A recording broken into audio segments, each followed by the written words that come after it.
Check. 1, 2. Check 1, 2. Oh, and we're live again. Absolutely brilliant. Love it. Absolutely love it. Do we have a great one? Absolutely. Like every single night. My goodness.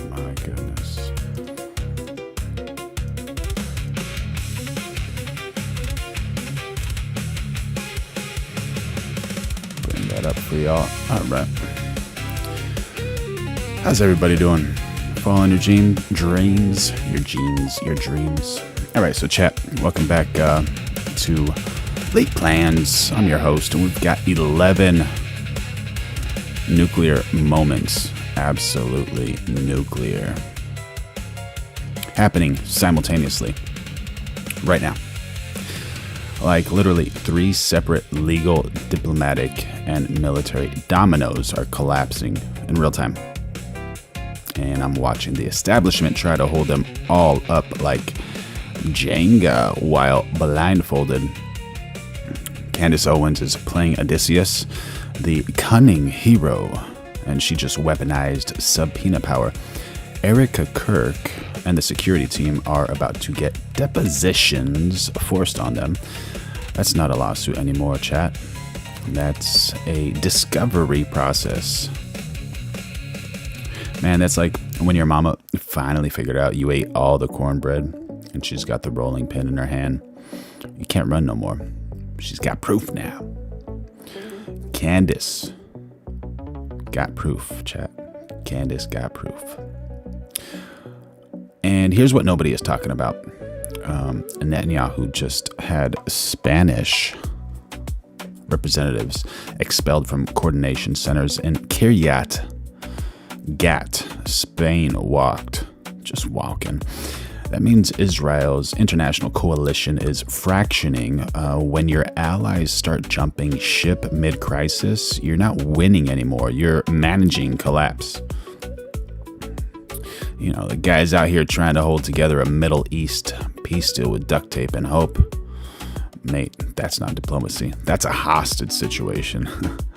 But here's the wild part. Trump just released a statement reviewing an Iranian proposal to reopen the Strait of Hormuz. That's code for we might actually negotiate instead of escalate. Do you know what that means for gas prices? For geopolitics? For your portfolio? It means every analyst who bet on conflict is now praying Trump stays aggressive, right? Because a ceasefire equals oil flow equals price drop. And if prices drop, inflation fears evaporate. And suddenly the market's narrative shifts completely. How you doing, Tara? The DV crew too coming in with the chat. If you're going down south, are you going up a hill in elevation? Are you going down or up? You're gaining elevation and you're going down south. There you go, buddy. Great question. Love those questions, those tricky ones. And everyone's been asking about Mr. IC, Mr. Ian Carroll. What is he up to? We've got a lot lined up, a lot to talk about. A million things have happened, obviously, and we're not going to cover it all. We're going to focus on one particular thread about the ballroom. That's not a ballroom at all, and it's not about the ballroom. We'll talk conspiracies. We'll talk evidence. More IDS. What is IDS? We'll talk shit. We'll do all the normal stuff, all the regular fun, and we'll probably do a kick after party at the end. Tara convinced her friend that all rivers run south. I think. We'll get to more of that in just a minute. But first, to start the show off, I figured I would start with a clip from Candace's recent episode. Let's go, Candace. Before we get into the actual topic, the actual meat of the matter, what's really going on out here. That's what we want to know. We're going to start off with a clip from Candace's recent show. I think I already have it queued up. Yep. Yeah, anyway, I for whatever it's worth, I entered the space of politics with a very real understanding of how fickle it all is. I felt completely that I was at God's mercy. I wanted to sort of keep my circle really small. As you guys know, my cousin Very Mia smart. still works with me. She is the person who actually helped me upload my first video onto YouTube. She filmed me. If you can find that video on this channel. Lone Wolf and Cub, never heard that one, buddy. And as you know, she's still rolling with me today. She was the one I took with me to see Erika because of vibes. And so I feel like I went into politics just with the right attitude and not impressed by a lot of the things that other people were impressed by. You know, I knew the importance of family. And again, how quickly everything could be stripped away from you. All I wanted was my health. And I was just so grateful to be able to think again. So to Trump, there you go. To you directly, I guess it's important for you to know that you have no power over me and my life. I chose to share that picture. That's why you have it. That's why you could have somebody put that on an AI cover. I made a decision to share that with the public because it was the lowest moment of my life. And I do not want people digging through to find that and to try to embarrass me. I'm not embarrassed of it. I'm proud of who it made me into today. People get sick. Okay. In fact, there are people who email us daily about their chronic illnesses and tell me how much this podcast helps them get through the day. People who are going through surgery, people who are going through cancer, and similarly are wearing bandanas and have no hair, who enjoy listening to this podcast. It gives them a laugh, and that's okay. Like, who cares what you look like? Okay. You have low moments, you get through them. And I will say that never, when I went through that, into people who are sick and going through things, never could I have imagined that my lowest moment would one day become President Trump's lowest moment. I do feel like to Trump, he's just repeatedly humiliating himself over and over again. And he can continue to do that in front of the world. I will say real power never has to name itself. I am MAGA. I built MAGA. I am loved 100% by the people. Just look at these polls. It's like, come on, old boy. Who are you fooling? You know, you weren't even worth replying to until I could make time for it. You weren't even worth interrupting my holiday in Italy to address. Okay. Fiery words from Candace Owens, my goodness. Huge shout out to everything Candace has been doing. Yeah, Candace has been doing some great stuff. Absolutely great stuff.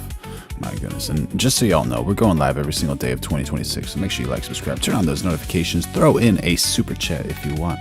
Become a member, help the channel survive. I love you. The Lord loves you. Let's hear it, Ian. Forever, always.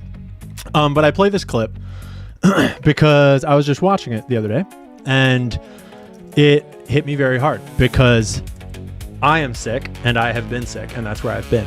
I have a chronic health. Lone Wolf. Did she meet up with Nick Fuentes in Italy? Is that what happened? Because I saw Nick Fuentes was in Italy. Someone tried to move his car. That's wild. How you doing, Pontus Hansen? What do you mean by Candace is sad? Health condition that is physical in nature. It's not mental in nature. But it came back with a serious vengeance in the last several months. And so I'm not going to get into the specifics of it. Internet doesn't need to know. But it I just saw in the chat, though, someone said dementia, and that made me laugh. 420 Orca Gang. I'm confused. Are you an N-word sympathizer, or is the guy you're reacting to one? I don't know. I don't understand that. Can you please clarify? We're just trying to find the truth and trying to find the best path through life over here, developing the best community over here. So make sure you like, subscribe, turn on those notifications. But yeah, amen, Candace. Yeah. When you don't have your health, you don't have anything. And health is all that matters. And there's nothing quite like that can humble you and give you perspective and bring you back around to what really matters.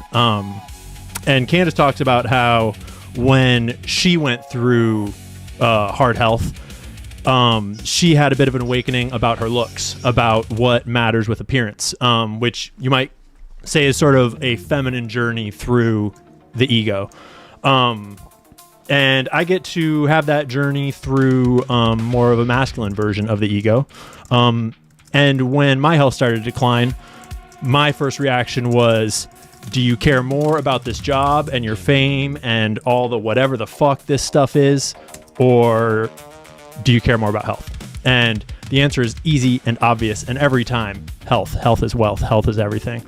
And so that's why I dropped off the face of the earth to There you go. Stay healthy. move, get into a better place where I Good can man. take good care of myself and take the steps to heal myself. So it's still ongoing. It'll be a long process. Be a lot of work. Yeah, you can hear Gigi squeaking, right? But no, I did not get the call. No, my SPLC funding did not dry up. SPLC. It's still good. Still lots of SPLC money coming in every day. We're good. That's how Gigi's eating organic chicken every night. But that's where I've been. But now that I'm relocated and chilling and have... So the SPLC is the Southern Poverty Law Center, prominent American nonprofit organization based in Montgomery, Alabama, known for tracking hate groups, exposing extremism, and pursuing litigation for civil rights and racial justice. Founded in 1971, it focuses on promoting tolerance and equality in the Deep South. Have diet and everything locked in. May 1st felt like a great time to come back and talk about secret underground bunkers and this wild story that has evolved from a totally legit shooting, a totally real shooting. Is that sarcasm, chat? Does it sound like sarcasm too?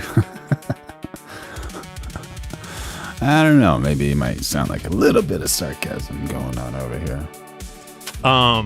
That was not in any way staged or planned or false flagged or anything like that. Started, I mean, obviously the story started long before that, but it took a new interesting turn in light of this recent shooting. And a lot of really great journalists have been doing a lot of really great journalism about the ballroom and what is under the ballroom for quite some time. But the story escalates and the evidence becomes a little more clear in light of just the fact that this whole shooting thing would even happen and how it happened and how it was responded to by... How you doing, AX Caper? Good to see you, buddy. The controlled Zio slop alternative media, all the Trump shills, all of the establishment empire shills, and everything that's happened since. Jesus, what do you need help with, buddy? So we're going to start tonight's investigation. Sandra Logue says SPLC was also found to be finding the groups they protested. Oh, so they found the groups and they protest against those groups? What do you mean by that? Do you have any more data to support that? Tonight's conversation with sort of a reminder of what we all know. Going back through the first things first. Going back through what happened, how it happened. Yeah, Lone Wolf, probably just a coincidence. We have a little more footage now and a little more, awareness of it. How you doing, Terry? Good to see you. And then we're going to get into some of the stuff that we know for sure that's wide open reported, that is not secret. And when you put all the pieces together, then you can conspiracy theorize pretty thoroughly. If you want to call it conspiracy theories, you can do that. If you want to call it journalism, you can do that. We got Sad Bob jumping in on the chat saying life for Americans is not being made better by anything Trump is doing. Are you sure? Are you sure?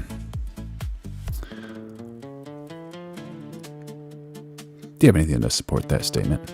We're going live every day of 2026, so make sure you like, subscribe, turn on those notifications, become a member, throw in a super chat if you want to. It's on the bottom left, that little 0 out of 5. Personally, I'm a little fucking sick of journalism.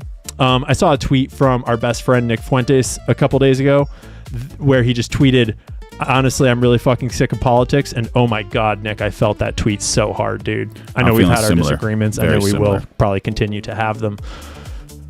But oh my God, I felt that tweet so hard in my bones. So let's get into it. Let's get started with my reaction, my tweet about it. 71 Fluff Daddy says everything is a conspiracy with these libs. They are desperate. And the first place where we're going to start, so you can get a little sense of where we're going to go. Okay? April 26th. Day after. I tweet out, they didn't go to all this trouble to build a ballroom. They went to all this trouble to build whatever they're putting underneath the ballroom. And we are about to let Mossad build Lord knows what underneath the White House. Trump making Clinton look like an amateur. Yeah, there. I said it. Sue me. What are you going to fucking do about it? Obviously, the reactions from all of you folks was like, yeah, duh, no shit, we know. The reactions from the shills was predictable and lovely. But it's a great lead-in. It's a great lead-in. Based on what evidence exactly? We'll get into that, Sharon. Thanks for asking. This is the dumbest, third worldist conspiraslop I've read from you in a while. Well, don't worry, Happy Feet. I will try to go harder. I'll try to do better. I'm sorry that I've not been producing enough high-quality conspiraslop for your liking. I'll try to do better. I promise. Schizo. Sandra says, I don't support any of you right-wing losers. Who are you referring to? Thank you for jumping in on the chat. Happy to have you here, Sandra. Maxing. Also destroying all the goodwill and trust you had with people like me. Sorry, Anglo-Saxon. You can leave. Nobody cares. Are you seriously this dumb? I doubt it. More like you are controlled opposition. A president, especially one like Trump, can't even build a ballroom without Israel being involved? This is simply the most idiotic take I have heard on this subject. It's so stupid for so many reasons that if you do believe it, everything else you have ever said is suspect. Oh no. Oh no. Source, I completely made this up. Yeah, sure, Philly. Cool. Yeah, I mean, I make everything up. I make everything I say up. Let's talk about it. Yeah, let's fucking talk about it.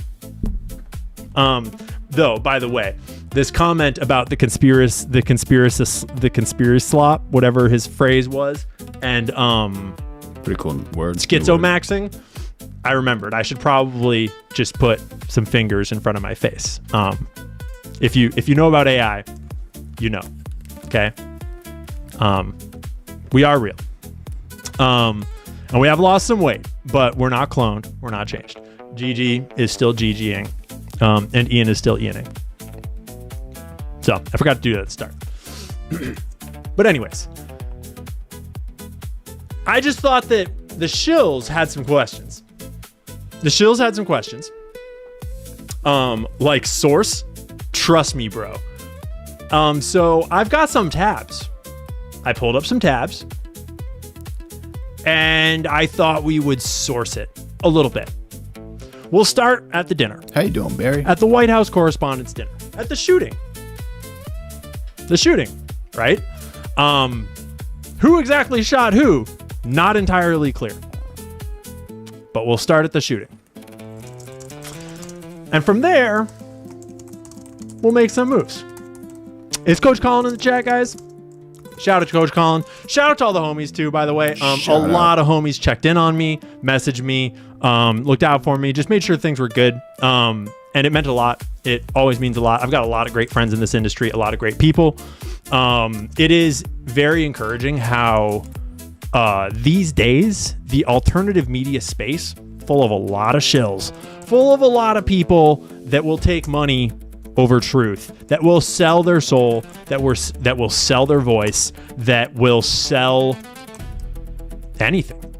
But there's a lot of people that are legit, that are good, that are regular folks, that are just here to try to find the truth, to try to talk about it, to try to tell jokes, to try to have a good time, to try to be real people. And man, it's just wonderful to be surrounded by them and to have them looking out. So shout out to everybody that reached out. You know who you are. I appreciate you guys.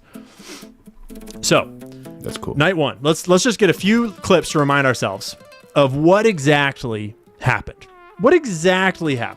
And obviously, the first conspiracy fueling event was Caroline Levitt. Ready to rumble. I will tell you, this speech tonight will be classic Donald J. Trump.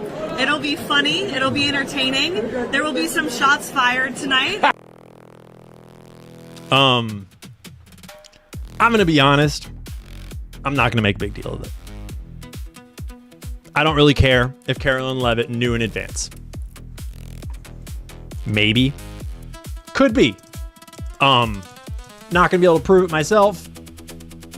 Don't really care to, but it's a pretty funny coincidence. Just saying. The thing that grabbed my attention way more right away. D. Martin jumping in on the chat saying, getting rid of illegals, DEI, men playing women's sports, and the S3X mutilation of M-word are pluses for Trump. There you go. There you go. Those are some pluses. That went out right away and then immediately, got kind of covered up. They tried to sort of not air it, but it, obviously went viral. Was this clip from Fox News. I was sitting next to Caroline Leavitt, the press secretary's husband. He was one of our guests. He was seated right next to me. And Barry, which guy are you talking about? Right as the dinner was starting, the national anthem happened. And then he kind of leaned over and said, I watched you on TV. You do a great job. You need to be very safe. And he was just very serious when he said that to me. And he kind of looked around the room and he said, there are some... There we go. Fluff Daddy says, and Biden made your life better? ? There you go. There you go. Make sure you like, subscribe, turn on those notifications. We're going live every day of 2026. Become a member. Throw in a super chat. Sounds like we lost Aisha's phone there. And this happens, by the way, especially when you have so many people attempting to... This kind of thing just happens, like when people are just, Did they mute her? About to say really weird, inconvenient things about the narrative. It just happens that sometimes the phone stops. Sometimes the line goes dead. It's 2026, but sometimes phones just don't work at Fox News. Funny how that works. That caught my eye because more and more, as literally everything is lies. Barry jumping on the chat saying, if this guy is seriously questioning if Caroline knew about the shooting or not, he is an idiot. What do you think, Barry? Did Caroline know about it or not? In the Zionist, world order, I stop looking at just like the evidence and the facts and what's in front of us, because often that's actually... Barry says no, she did not know about it. Somewhat impossible to truly decode. Usually it's pretty obvious if you just kind of know what to look for, but it's hard to prove because it's all just cover-ups and lies and noise, and literally tomorrow there's going to be 3 new massive stories, and it's like whatever. But often you can get a much faster and better understanding of what is and is not real and what the fuck is going on by... Maybe KG thinks something differently. KG says, is it though? Looking at how the empire media responds to things. Just look at how the narrative builders are building narrative and what narrative they're squashing and promoting. There you go. User TT clarifying. I knew what she meant. People taking jabs at each other. It's called shots fired. Yeah. Kind of making jokes and doing certain things metaphorically, not actually physical things. And often that's a much... Not physical hot metal flying through the air. Just hot words flying through the air, maybe. Faster way to figure out the shape of what's going on, in my mind. You're not necessarily going to get to like the proven true specific truth, but you're probably going to get pretty close to the shape of what's happening. Lots of posts went out about how lax the security was at this dinner. This gal who was there, my best friend and I went to the White... Nomad for Christ says, I hope Candace Owens gets sued into oblivion. Given your screen name, I wonder why you think that, buddy. And then you have a joke face over there. Maybe a witch thing. Exactly. White House Correspondents' Dinner, and we ended up leaving early because something felt off. It started the second we got there. every event we've ever been to, especially at this level, there are layers of security. Bags checked, IDs checked, actual process. This time, nothing. We were just asked if we had tickets, said yes, and got waved through. No bag check, no real screening, no line, just thousands of people packed together being pushed through the doors as fast as possible. We've seen posts of the tickets, which had no barcode, no QR code. They were just essentially fancy pieces of paper. I could come up with a lot of theories as to why. If you want to prove how unsecure outside venues are, though, it wouldn't hurt to not secure an outside venue and then have something happen. So, when something did happen, a lot of great citizen journalists immediately started reporting on it. Diligent Denizen was, as always, Diligent is always, diligently covering breaking stories like this, hosting spaces, posting all the updates. And we start to get these images of the shooter naked, face down on the floor with a space blanket on. Space, okay. And the very first thing that I notice in these photos on the day of the shooting that night is there's no fucking blood anywhere. Yeah. And the reason why there's no blood anywhere, we know now, is because he wasn't shot. Okay? He wasn't shot. A law enforcement officer was, right? But multiple shots, 5 or 6 shots were fired. And we kind of have answers now about who fired the shots. It sounds like the official narrative that we're currently running with is that Homeboy fired one shotgun blast into the chest of an officer who was wearing a jacket. Oh my God. And so the officer turned out to be okay. And it sounds like the official narrative, I believe, is that all the other shots came from the officer who pulled out his gun, pointed it directly at his own teammates who were behind the suspect running through at full speed. We'll get to it. And then started firing directly at his own squad mates. And we'll look at the video, and it sure looks like he shot another officer in the process. Yeah. It looks like we saw that last you can night see it directly in the video. At the very least, he pointed a loaded gun directly at a friendly. And that's really bad. Really bad. You don't have to be very savvy with guns to know that that's really bad. You don't do that. It's literally like... Sandra says the person that charged the banquet had gotten a room a few days before. Yeah.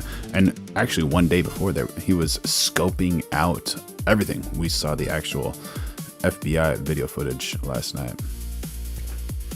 2 of the 3 rules of guns. So Tillman. Anyways, the important part here is that Mr. Cole here has a shotgun in his hands. He's running at full speed. He's apparently ready to shoot police officers to get through to where he's trying to go to kill the people he's trying to kill. But then he's taken down anonymously. We got Nomad for Christ saying she's a satanic clown that is being used to mute the effect of Charlie Kirk's assassination on the world. She is a lying grifter making money off of Charlie's extinguishment. Oh my gosh. Oh my God. So many people say that. So many people believe that about Candace. Without being shot, wounded, injured, nothing. And we still don't have a story about it. Unless I've just missed it. Have you heard the story of the brave officer that... Jason Beatrice has joined the chat. How you doing, buddy? Jason says, I know the 3 rules. And Barry says, he's clearly someone who has never been in a surprise firefight. Talking about this man on the top right. Yeah, did you see that footage?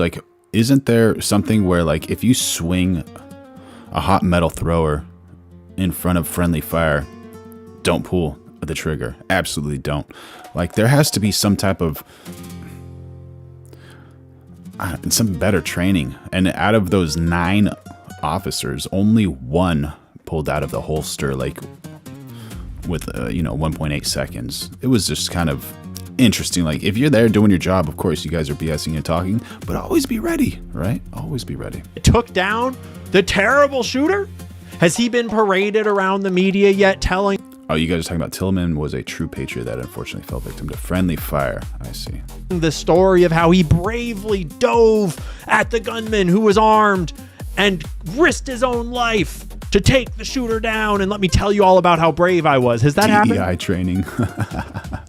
Because I'm genuinely asking, because I have not seen it. Right? So mysteriously, the deranged armed gunman just lies down on the ground and becomes captured. No shots. That's a little weird to me. Lone Wolf, I did not see that person. Do I even want to see that person, bro? That's wild. A little weird. Then we get more evidence of the shooting in like 6 hours than we have in, 8 months of Charlie Kirk investigation. 6, 7 months, whatever it's been.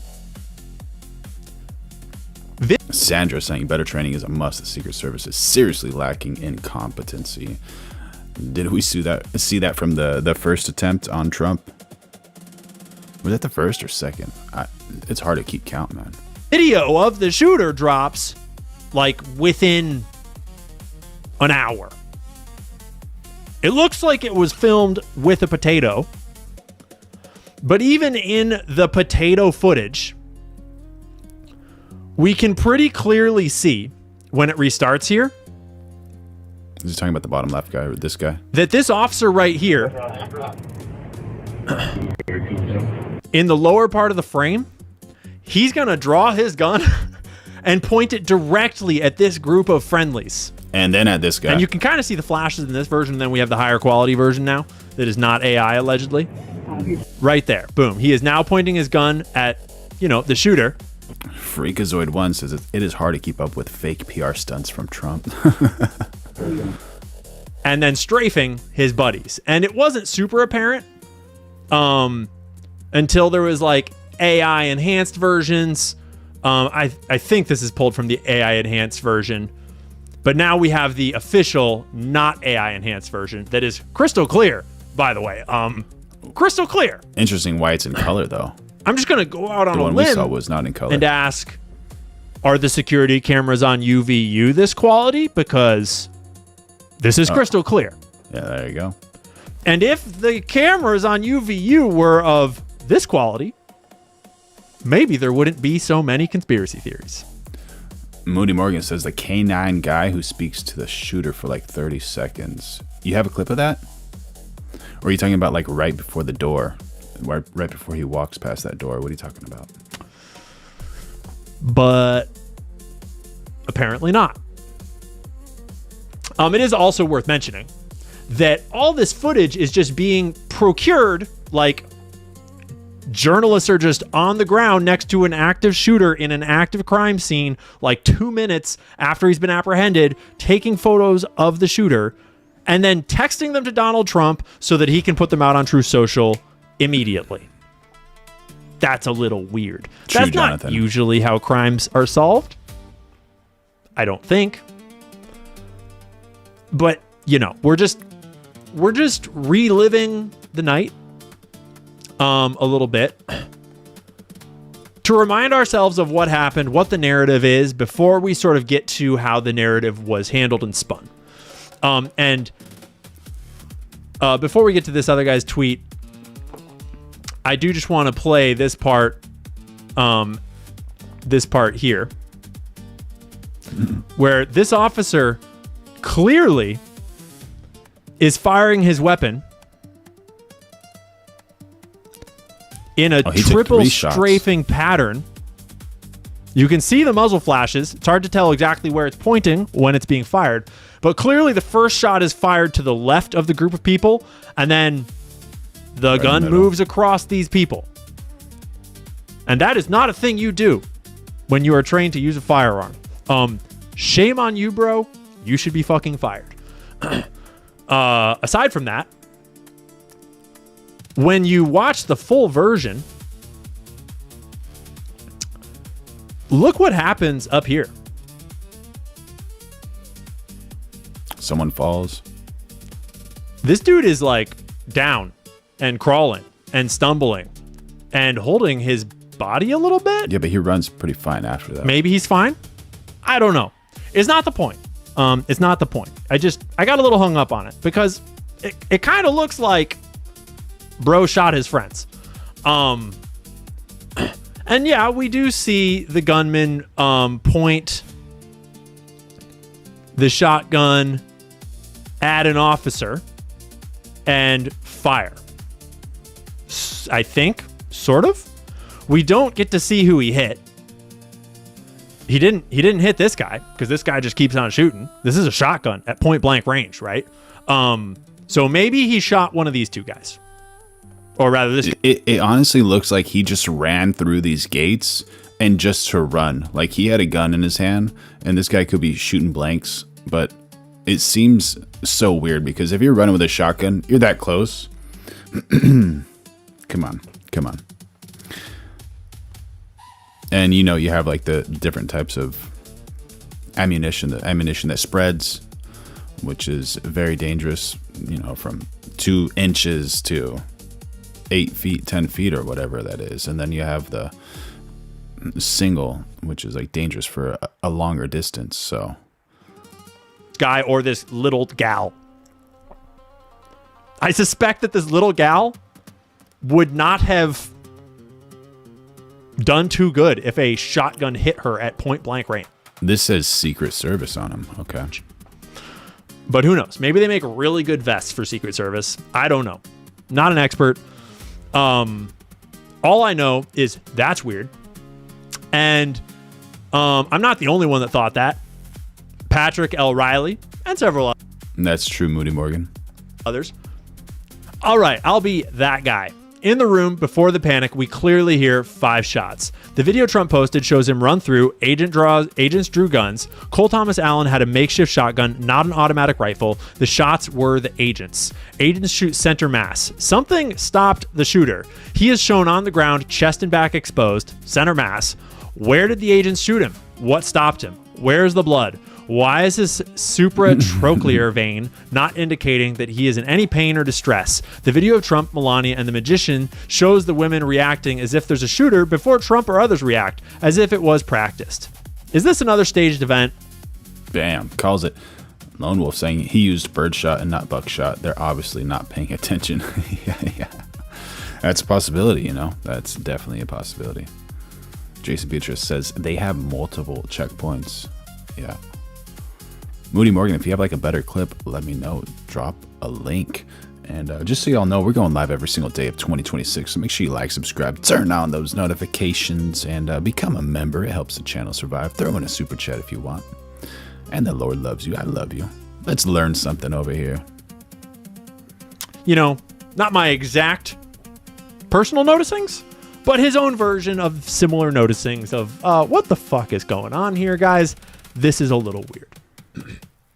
So it's all a little fishy, pretty much right off the bat. I think they're talking about the vein from the photo, not the actual video.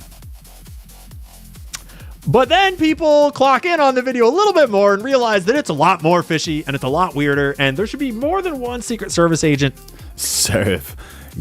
Careful. You don't want to get in trouble like James Comey. We're not...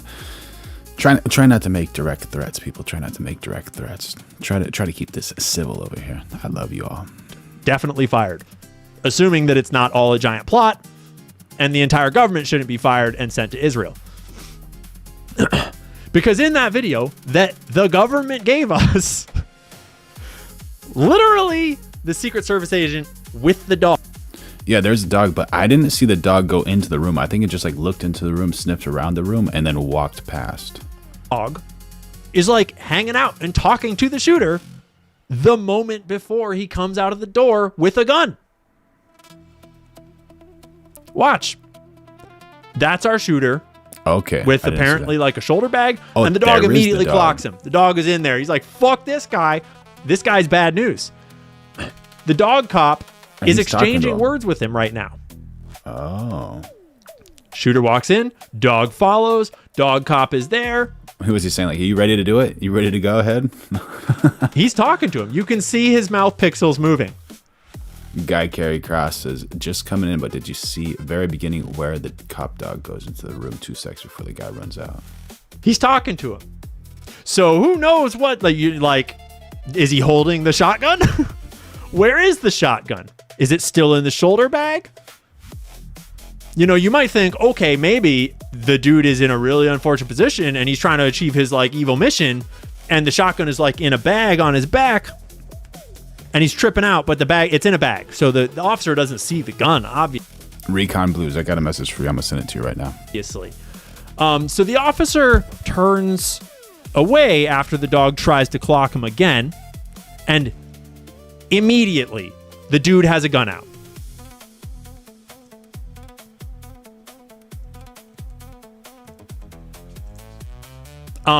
So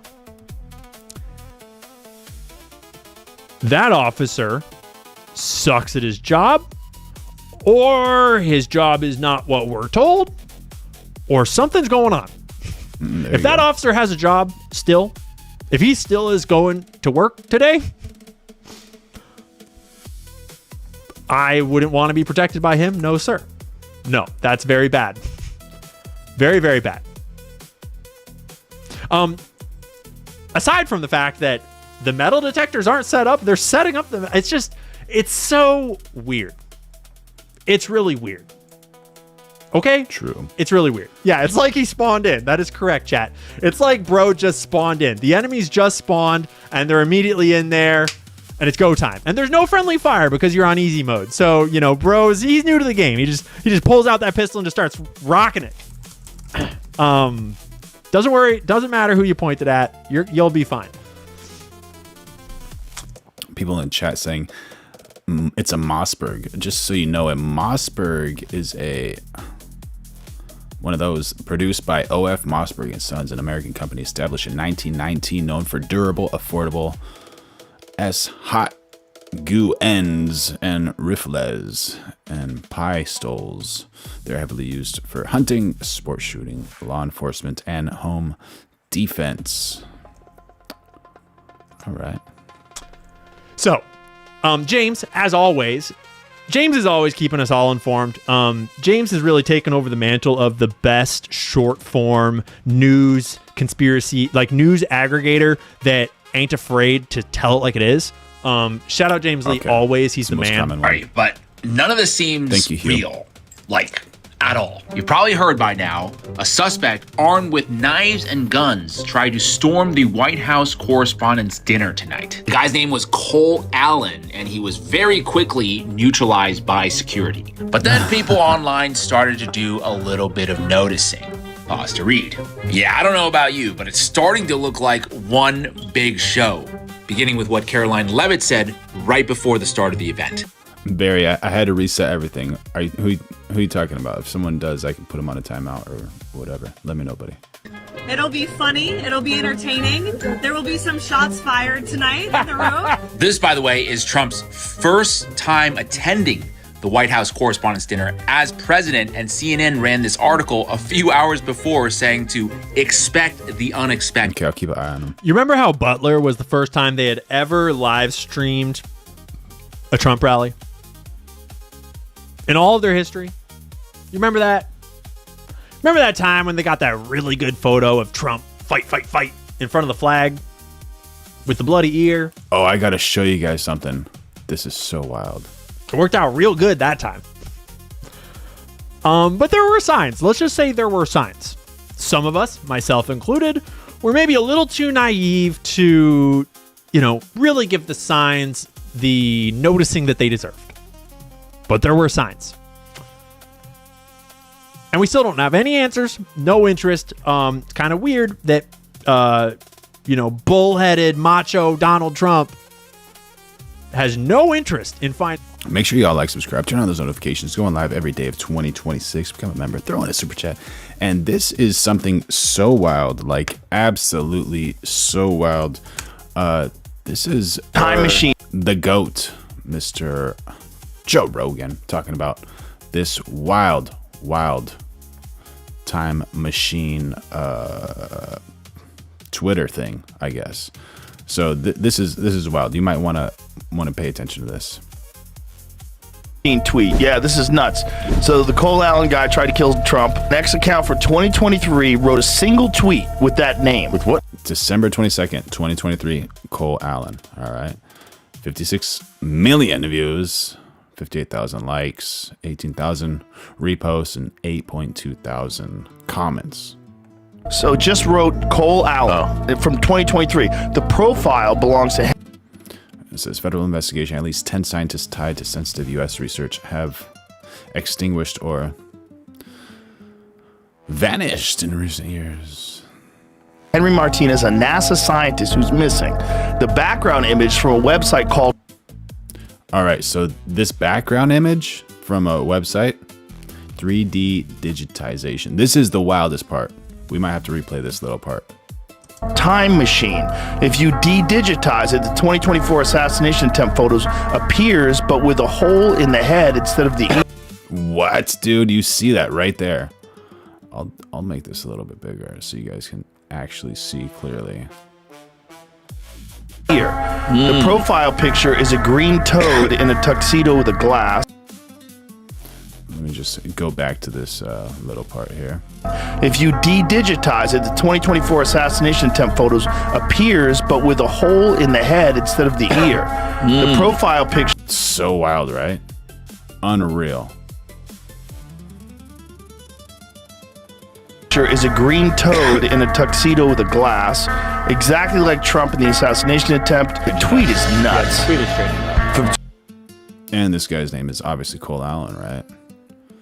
And this is from Henry Martinez. 2 years ago. So wild, dude. So wild. Finding out who tried to kill him that time.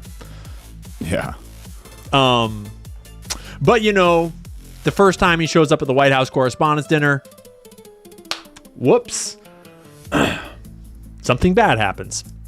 And you know, I can't help but think that there's no world where Trump actually wanted to give a speech that night anyways. And I can't help but think that if he'd actually had a night where he was going to have to give a speech, he probably wouldn't have showed up, because it's not going too good in the world right now for Trump.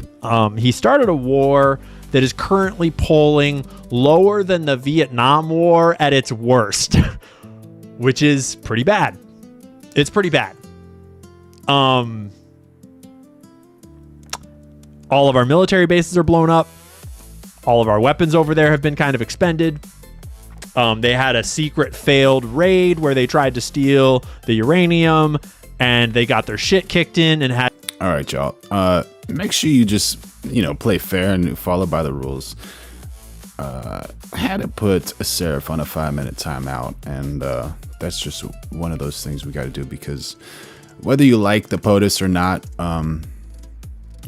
it's not good to threaten anyone. We're a peaceful community. And make sure you like, subscribe, turn on those notifications. We're going live every single day of 2026. Had to evacuate and pretend that they had some crazy successful pilot rescue where they just exploded like a whole secret mission's worth of airplanes. In case you don't remember, is not going too good for Trump. And so I can't imagine that, the dinner where, the media kind of talk shit for fun was a place he wanted to be at. But tonight was different.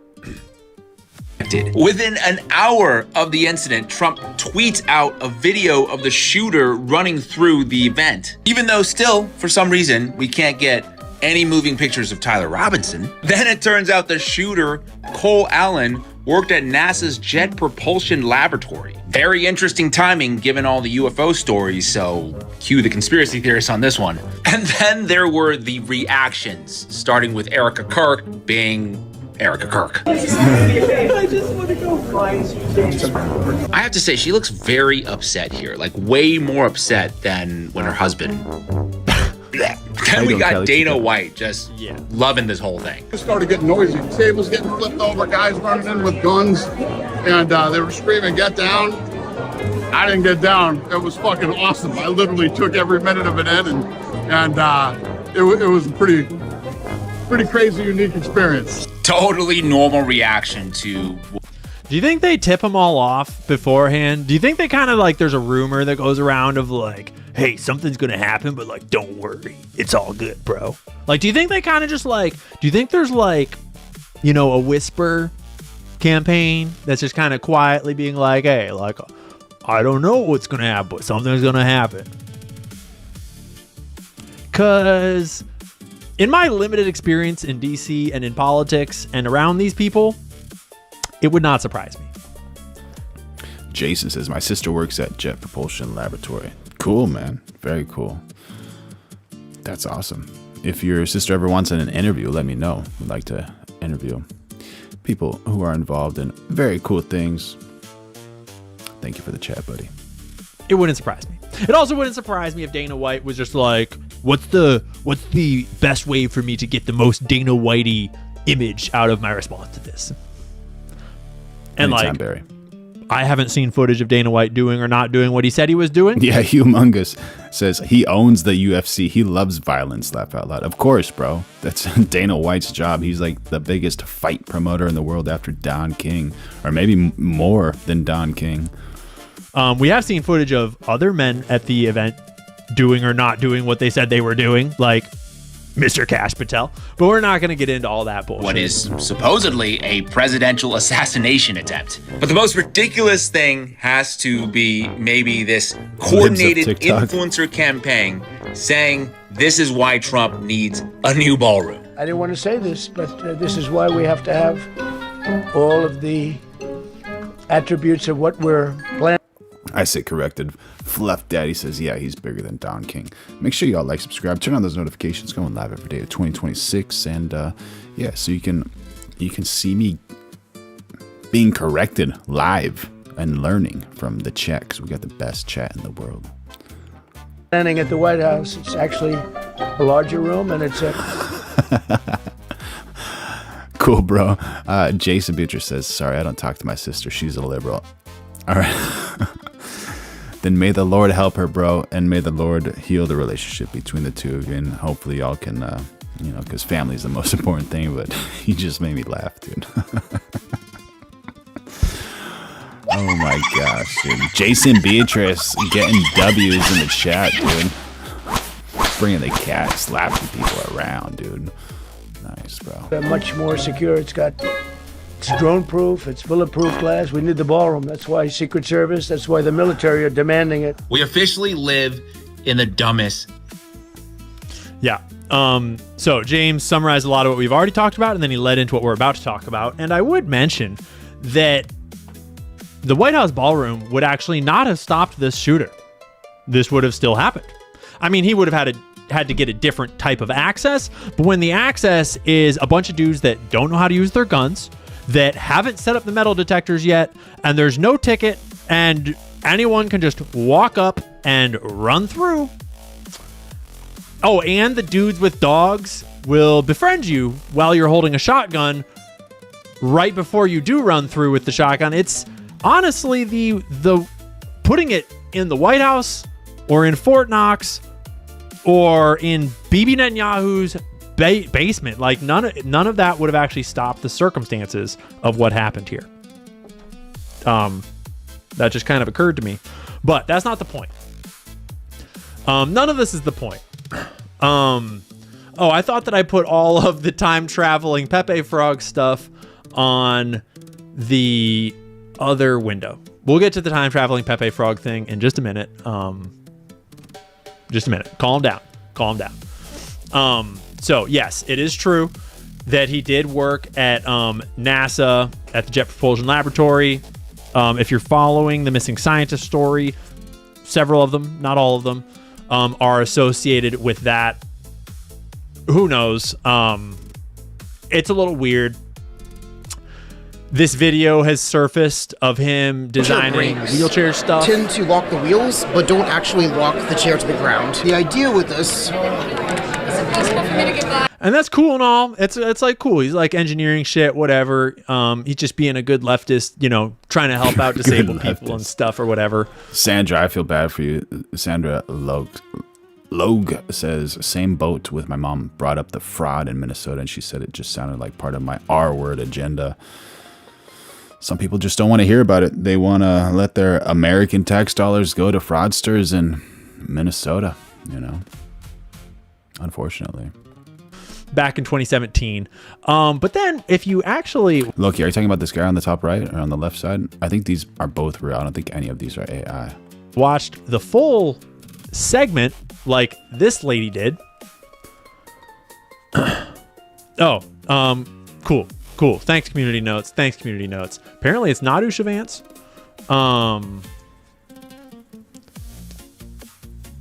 Yeah, fair. This lady's like, hey, wait, Usha Vance is in this fucking video with the dude. But we'll let it be. I'll trust the community note. Is that the way it works? You need like at least one liberal in your life to know how cool the conservative siblings are? From what I'm gathering in the chat. Oh my god, dude. Because none of this is the point. We're just reminding ourselves of what happened. And one thing that happened is apparently his Instagram had a casual photo of him throwing the peace sign, but wearing an IDF sweatshirt. Oh. I haven't really seen anyone that I trust personally verify from having gone to his Instagram account, which is now wiped. So Instant Mash says, you worried about people scamming the government? This government? Please explain your comment. Thanks for your comment. I don't know. I don't know how to quantify that. I don't doubt it. I don't believe it. I don't believe fucking anything anymore. That's the problem. What are we gonna do about it?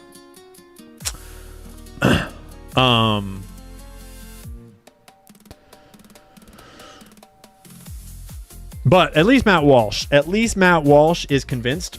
He posted a super snobby post about it all because Matt is so clever and so smart.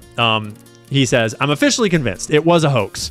The Trump administration recruited a leftist Kamala Harris voting Trump hater to participate in a staged assassination that would include the shooter getting shot. He wasn't shot. Shot at.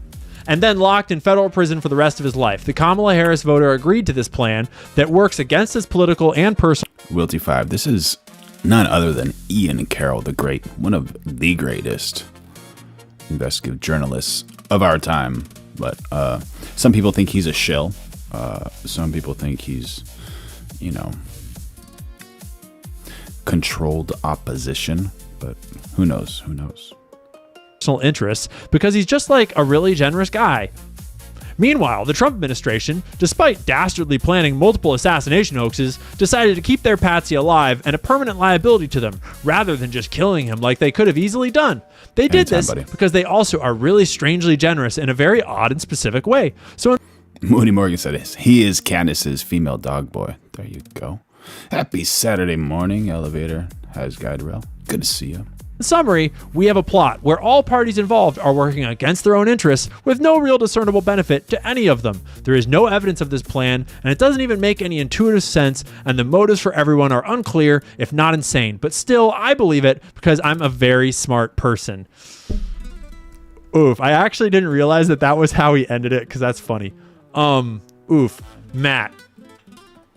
Just because you aren't capable of thinking in greater conceptual depth or thinking of plans more complex than like a game of checkers doesn't mean that other people can't play chess. It doesn't mean that other people can't think more critically than you. And the same is true for me. I'm not that smart, but it's easy enough for me to realize, Matt, that not all patsies know that they are patsies. Obviously. Not all patsies know what they are being manipulated into doing. And the internet makes that easier than ever. And most people that theorize about patsies in this day and age are not theorizing that the person was like, oh yeah, I'll be a patsy, you pay me money, and then I'll go and throw my life away. That's not what anyone's ever alleging, bro. Duh. Usually when people are saying someone is a patsy, what they're saying is that if you find an unstable person on the internet, a person who either has delusions or maybe schizophrenia or is maybe super isolated, depressed, maybe super down some weird rabbit hole, or maybe they have some, like, I don't know, maybe they got some weird fucking drugs they can pump into you. Maybe they... User TT says, I honestly trust Coop more than Ian. Tucker Carlson. Wait, Coop? What's Coop? What is COOP? They have weird EMF waves. Maybe I don't know what the fuck they might have. Maybe they just have a really hot chick with big tits that can just come into your life and slowly manipulate you into thinking certain ways, doing certain things, push you to do a thing. It would not be super hard for the CIA to find a schizo, someone who's mentally unstable, get into their Thank you, Nomad. life, surround their digital footprint, and just kind of maybe just monitor them. Maybe just monitor them. Just see how they're... Just be like, hey, this Lance Twiggs guy is pretty fucking unstable. Maybe we should just keep tabs on him. Maybe we should keep track of his internet browsing history and see if he ever looks at anything he shouldn't. See if he ever does anything he shouldn't. Maybe if he ever did something he shouldn't, we could have a recording of that, and then we would probably have some leverage over him to inspire him to do something that he wouldn't normally do. Thank you, Or GTT. maybe he's so unstable that you could actually just create a fake friend on a Discord that is faceless and then just become friends with him and then encourage and support his thinking becoming more and more extremified in whatever direction you want. Not hard to do. I could do it. You could do it. Well, you probably couldn't do it, Matt, because you're not apparently all that creative or smart. But just to clear it up, Matt, you're arguing against a thing that no one's arguing because, I mean, to be fair, we should probably move on because speaking of people working against their own interests, you're the white Christian nationalist that works for the Jews. Literally Ben Shapiro's lapdog on a leash, working against your own interests every single day. They hate you. They hate your country. They hate your religion. And they're actively working to... We got Seth Cooner 6234 saying, this is complete ad hoc, for example. Just so y'all know, ad hoc is a Latin phrase meaning for this or to this, used to describe solutions, committees, or actions created specifically for a unique, immediate purpose rather than for long-term or general use. It implies something is improvised, impromptu, or temporary, such as an ad hoc committee formed to solve one specific problem. To destroy it. And I know, Ben seems like a really nice guy to you. He's not, Matt. He's not. So, anyways, I don't need to get mean at Matt anymore. But I'm just kind of bored of beating around the bush. We all see what's going on with the Daily Wire and with Ben, and I guess with Matt. And apparently Matt is not smart enough to see it for himself. So let's talk about the weird time traveling frog shit, which is kind of neither here nor there. Okay. Cameras on vacation today, having trouble? Yeah, I think so, TT. All right. How you doing, Gigi? Maybe we can have a quick Gigi break. Gigi, you want to come up? Yeah, come on up. Come. Yeah, come on. Come stand up. Come. Yeah. So Gigi, Gigi's doing good. Gigi's as healthy as ever. She's a little bored because we're not getting her the activity she needs, really. But we are getting her lots of organic chicken. How you doing, Steven? Gigi, go get your toy. Where's your toy? Go get it. Waffle Jackson. So now she can go and kill her pickle a little bit more. Okay, so you've probably seen this thread, and I'm not really going to add to it unless you're not very smart, and that's fine. That's fine if you're not super smart. I'm not either. Maybe I'm totally wrong here. Okay, but here's the facts. A Twitter account somehow surfaced. Still not really clear on how it was surfaced. That's a little weird in the first place. Not really sure how you surfaced this. I mean, I'm sure it must have been someone searching for the name of the shooter, and they found this post from this account called Henry Martinez. Henry Ma 795618993. Henry Martinez. Jason, he won't be able to respond because I put him on a 10-minute timeout, and then if he keeps on going, I think he has like 2 more options before he gets banned. So Martinez also published at NASA in 2014, the very how you doing, Ashley? Good to see you. Same year that Cole Allen, the White House correspondent dinner shooter, Lone Wolf. Come on, man. Come on. interned there. Again, being very diligent and turning up a lot of shit. Obviously, we don't really have a way to prove that Frog on Twitter, Henry, is the same Henry Martinez as Diligent turned up having worked at NASA. I'm honestly not really even sure how the fuck Diligent found this LinkedIn profile, or rather book. Seth Kunert saying, laugh, MFAO, not allowed to point out that anti-Semites are masking their bigotry through identity layering. Please explain yourself. Would like to know more. Thank you for being in the chat. Book. He's probably using AI. He's probably scraping with AI, doing a good job. But anyways, just to clarify, we find out that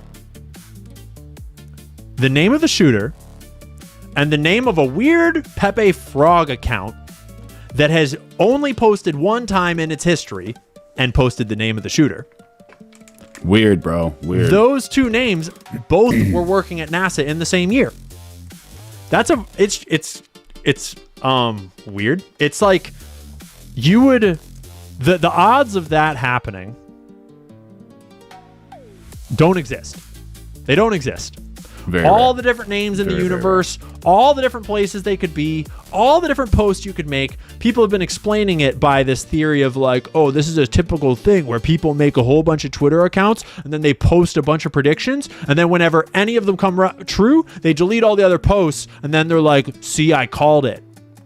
That doesn't work. You can see how many posts have been deleted. You can see if they've ever changed their name. You can see that doesn't work. That doesn't work. The odds just are not. The odds are not in your favor. Okay. So obviously it must be like some time traveling frog, because then MJ Truth Ultra, whose account I love, by the way, I don't know if they hate me still. He's in the Q spaces. He's a real conspiracy diehard. Love him to death. He's got a really fun account. And he puts together some crazy shit. And he discovers that this Pepe account, this Henry Martinez account, its banner, it's really weird, tripping like 5 hits deep banner, is pulled from a website called Time Machine. So that's the one we just saw with Joe Rogan. The internet starts running like fucking crazy with this frog conspiracy theory. It's apparently missing the Grok button, like Grok explain this to me, which is apparently reserved for government accounts.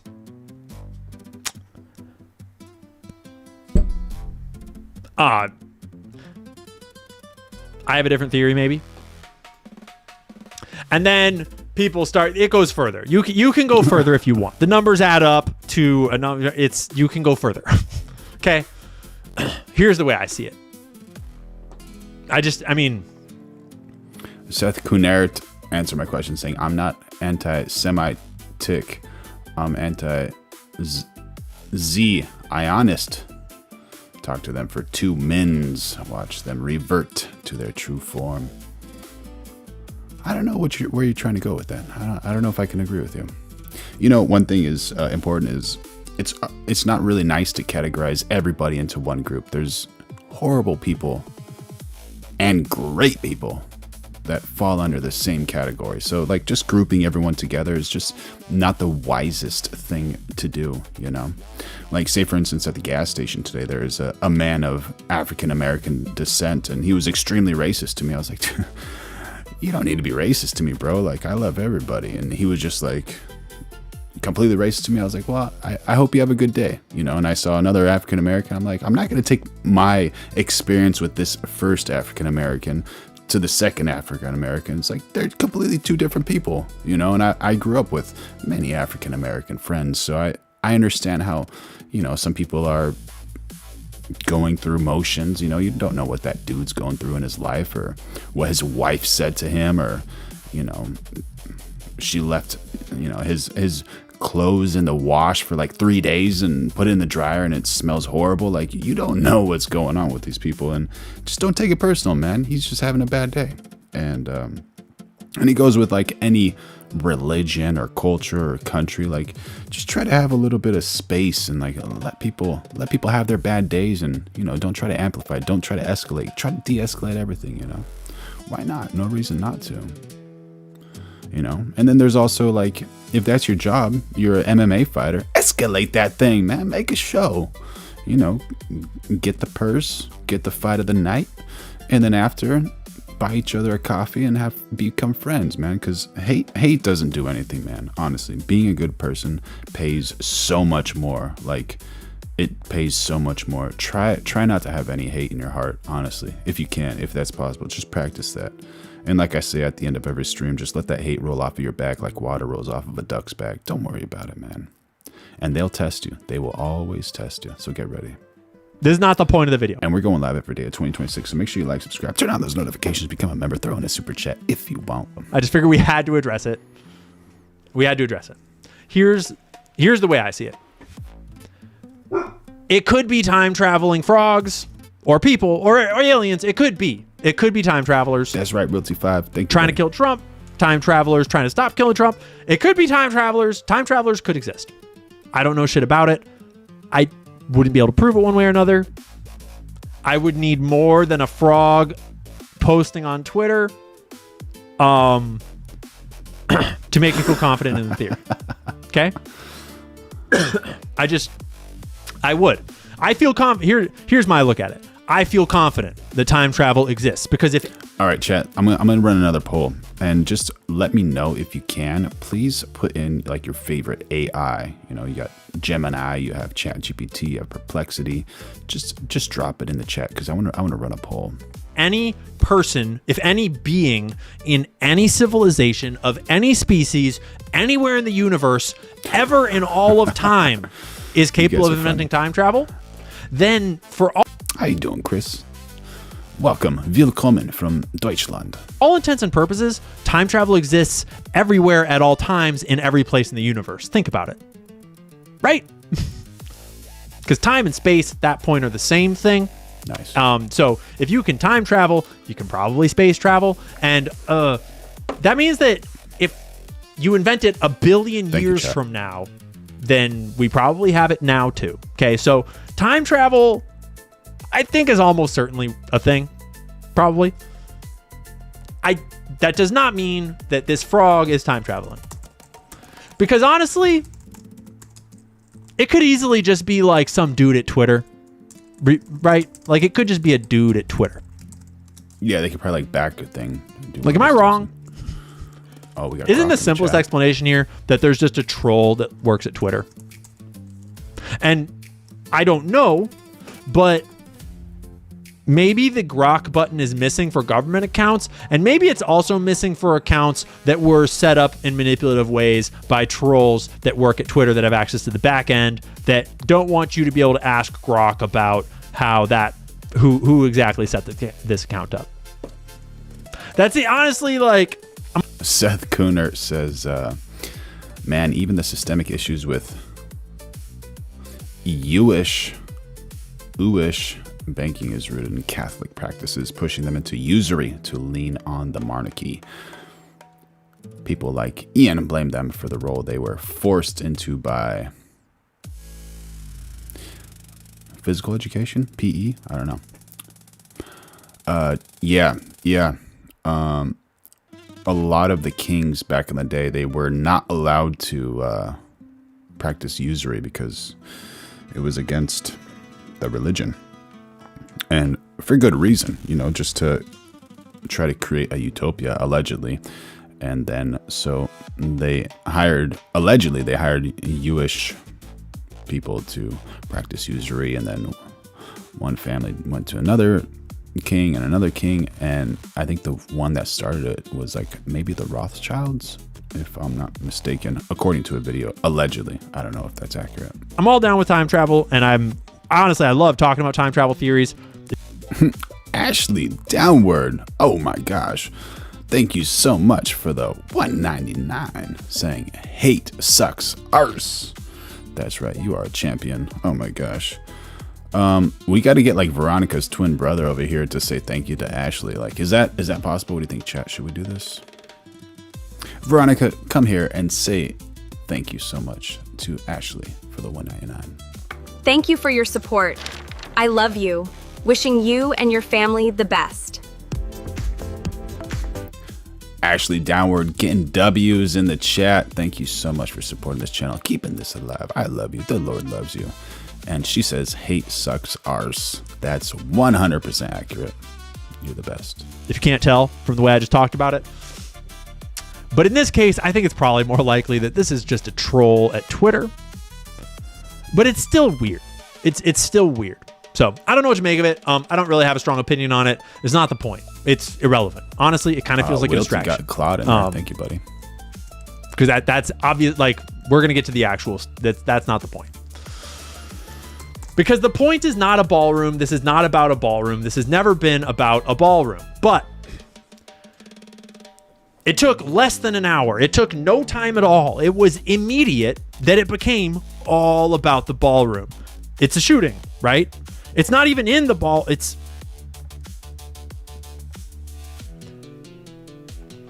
a shooting at a... Oh my gosh, I missed Lone Wolf. Lone Wolf, thank you so much. We gotta bring Veronica out for Lone Wolf. Lone Wolf, thank you so much for the $1.99 super chat.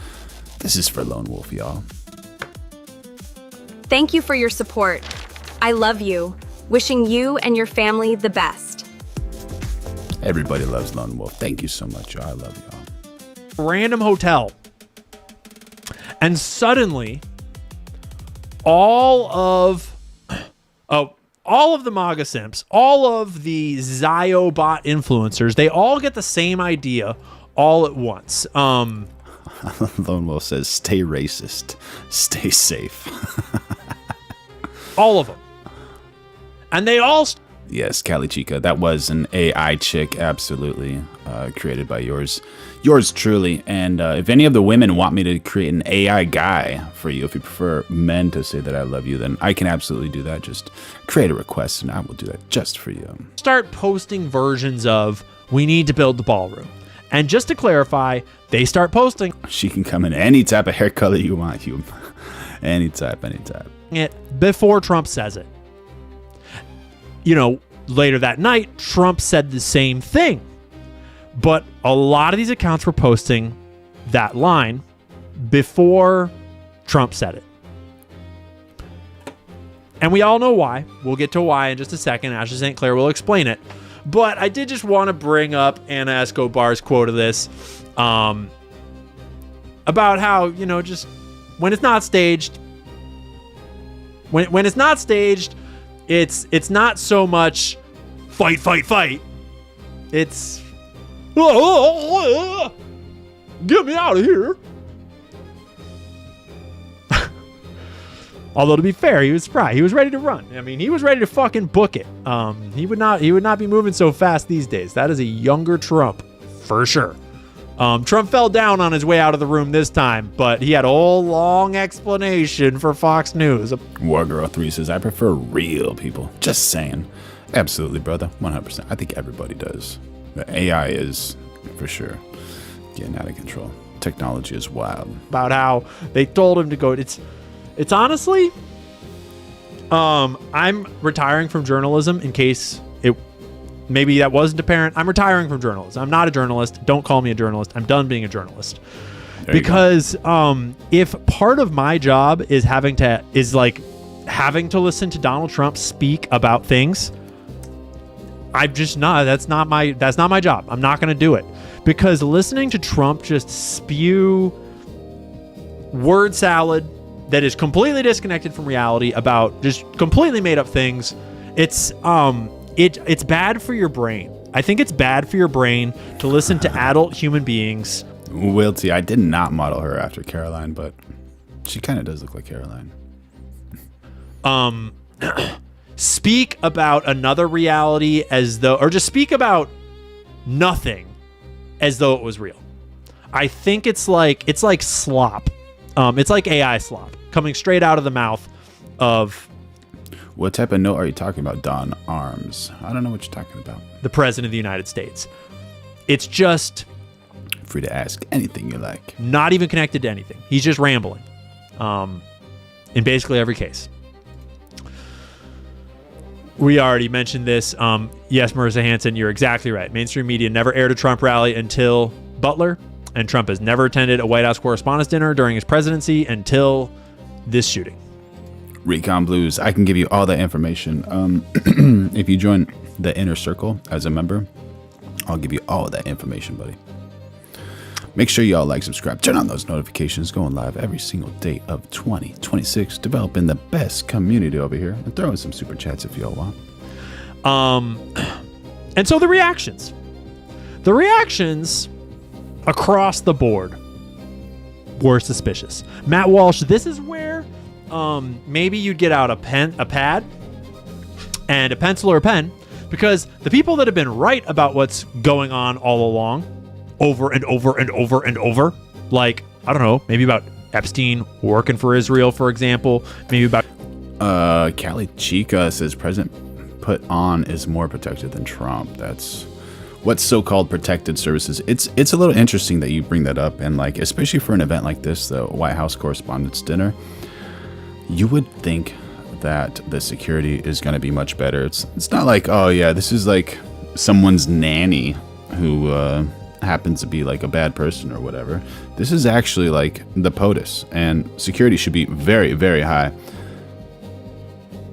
which, you know, makes people believe that it could be set up, you know. And I'm not on either side. I'm very much on the fence trying to figure it out, you know. That's kind of the reason. And I think just like a lot of the situations that happened like 5-10 years ago, in 5 years we are 100%, or in 10 years 100% gonna know like what happened, I think, with all of this.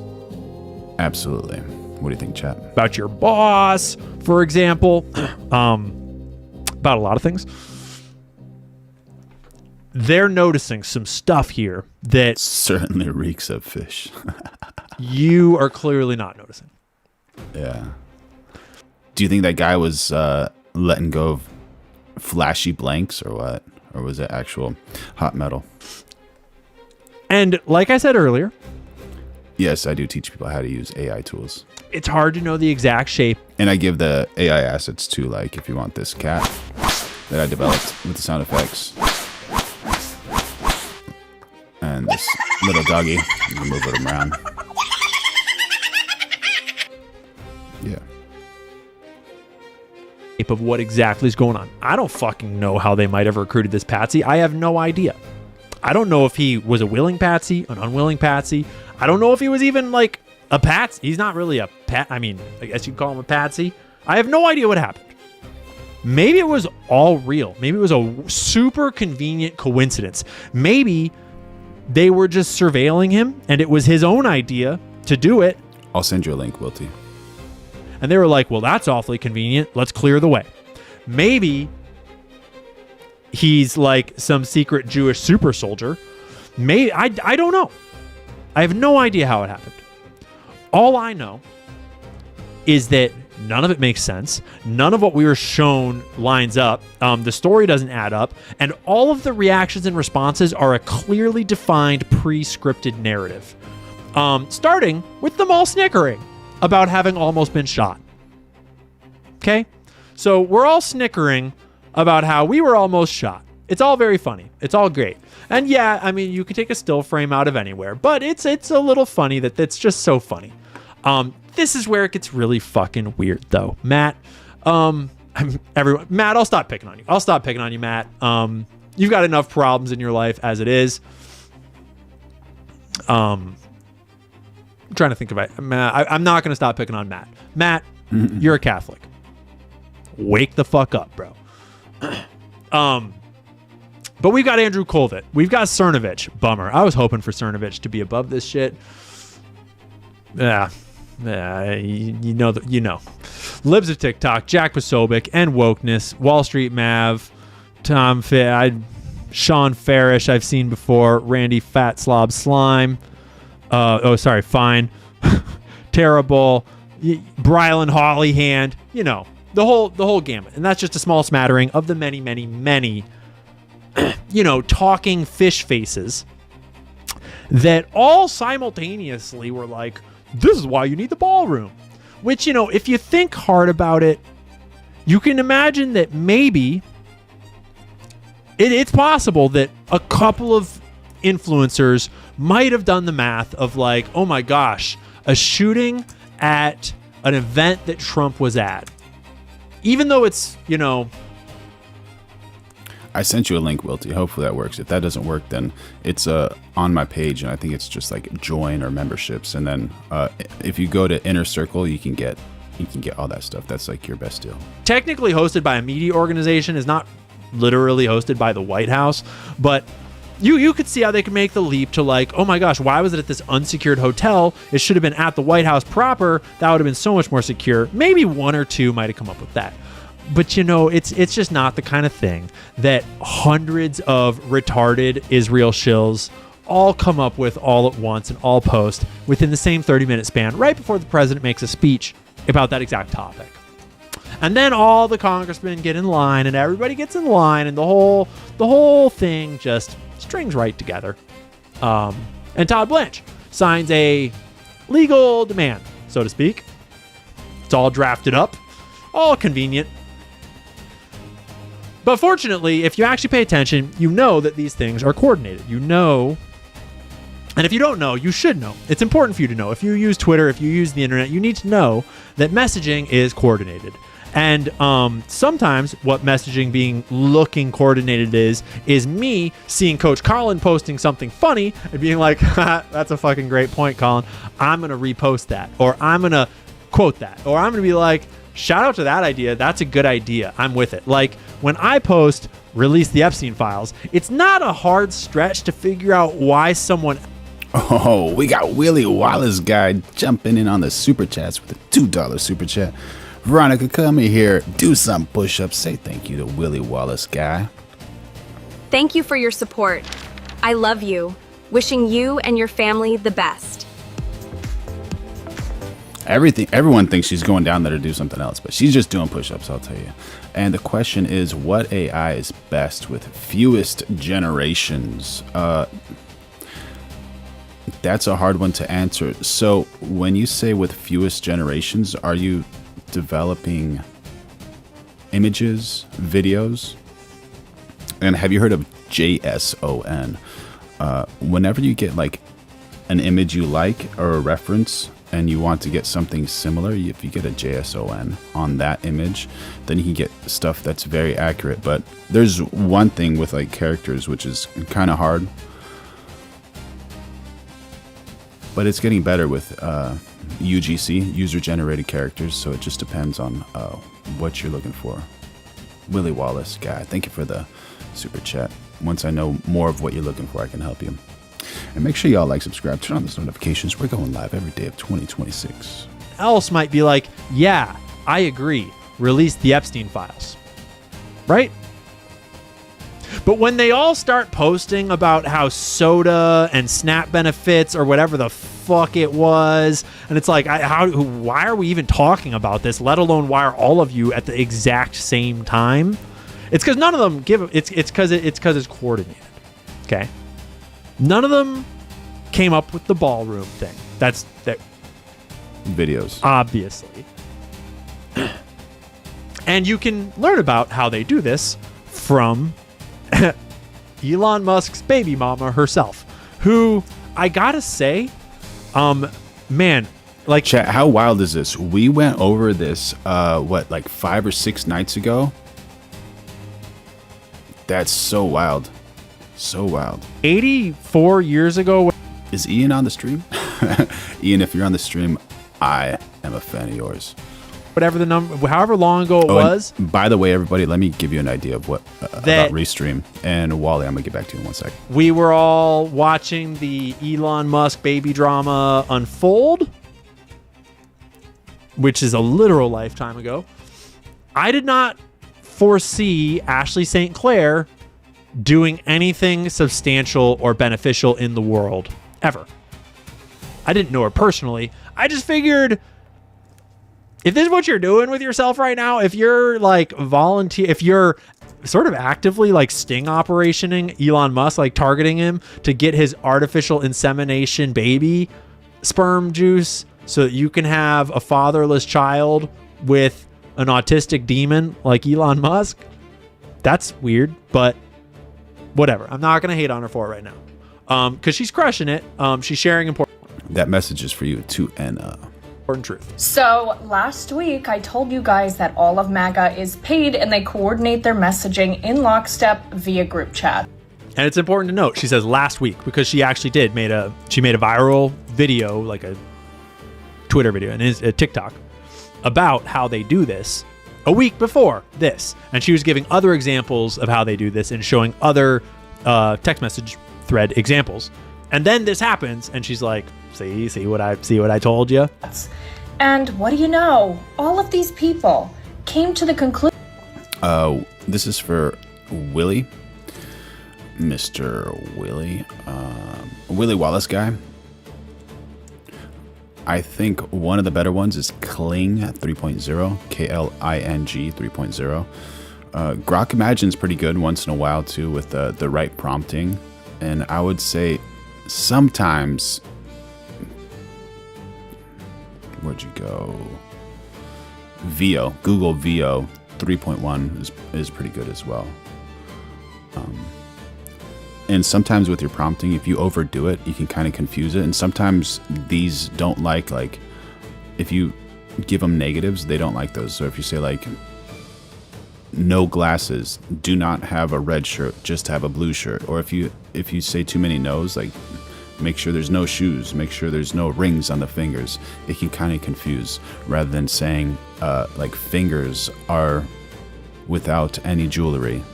And that's kind of like a positive statement. I don't know, like somehow the AI is sensitive to those things. Or if you say, instead of no shoes, say person walking barefoot instead of no shoes. So it's kind of like the prompting codes. AI is like sensitive, I guess. Conclusion that after they saw what happened at the White House Correspondents' Dinner, their first thought was all independently, Trump needs his ballroom. The statistical likelihood of this happening in a vacuum, if we are to stipulate that these people are not coordinated, the statistical likelihood of this happening, that they all came to the same conclusion, not probable, okay? I think it's also important to note that one of the main group chats in which they coordinate this messaging is literally called Fight, Fight, Fight after the... I'll just scroll up so you can see it. She was in it. She knows all about it. And it's like, honestly, it's not complicated, okay? I'm in this industry. I've watched the onboarding process. It goes like this.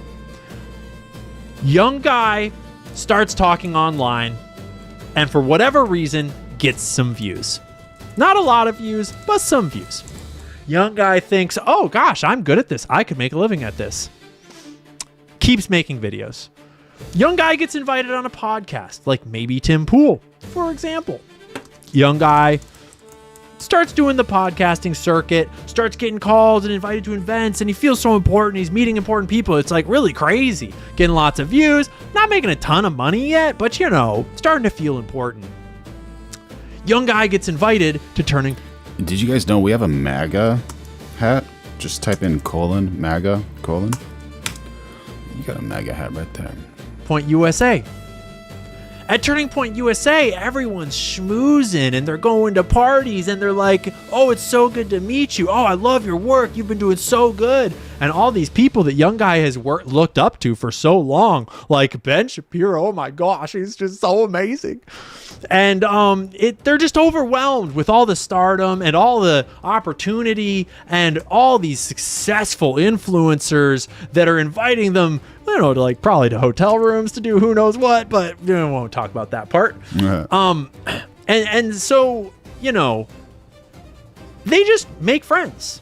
And then those friends invite them to do other things, podcasts and parties and, you know, raves where James O'Keefe is DJing and everyone's dressed as all these things. And I'm literally, this is what happens. And I went to them. Everybody in the industry goes to them. I did it once, and it was more than enough. And if you're young and naive and have never been to a party before and have never met anyone or are, impressionable enough to be starstruck and to think that this is how you make it and to think that this is what matters in the world, again, hearkening back to Candace's opener, if you think that this is what matters, if you think that fame is what matters, if that's the point, it's really easy to just be swayed into being like, oh my fucking God, I am so important. And then you're in a group chat with all these super important people. Oh man. And then it's not like you're taking money to send out propaganda, right?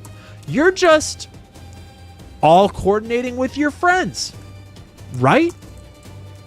But the thing is, you don't know who started that group chat, and you kind of know that if you don't play ball, you aren't in the friend group. You kind of know that if you speak out or ask Benny, like, what's up with the gay swinging thing, or whatever it is you want to talk about that's not really kosher with the kosher clan, then you're probably going to get kicked out of the group chat. But obviously, none of these homies are kicked out of the group chat because they love being in the group chat, because that's what they live for. Because to them, that is success.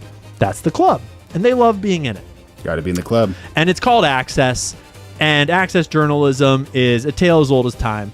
And it is the bread and butter of the political journalism scene and of the CPACs and, the APACs and all of the PACs, all of the TPUSAs and whatever else is. That's how it works. And Ash St. Clair was in the club and is now obviously cracking it wide open and talking about it. And it is what it is. And to be fair, I'm in group chats with other influencers. Like, I got a group chat with some of the homies that make YouTube videos. But we mostly just talk shit. We don't really coordinate messaging. And sometimes, homies will talk about like what video they made and how retarded Ben Shapiro is. And maybe, if you wanted to, you could be like, I'll make a video. But I don't. And that's not the point of that, because we started ourselves. It's like 4 of us. Or there's another one where I'm in a group chat with other people that do work in content creation, but you have to be careful about these things. You have to think, like, what is the influence from this vector? And I think that a lot of these people just don't think a whole lot. Matt? Right, Matt? Because if you don't think a whole lot about the system that you're a part of, it's easy to pretend that, like, hey, these are just all my friends, and they're just regular people. We're all just having a good time, having access to the White House and having access to the politicians and shilling for the American empire, for the military-industrial complex, for the wars. We're just all friends, just doing what friends do, right? And so don't come after my friends, bro. We're just regular people, right?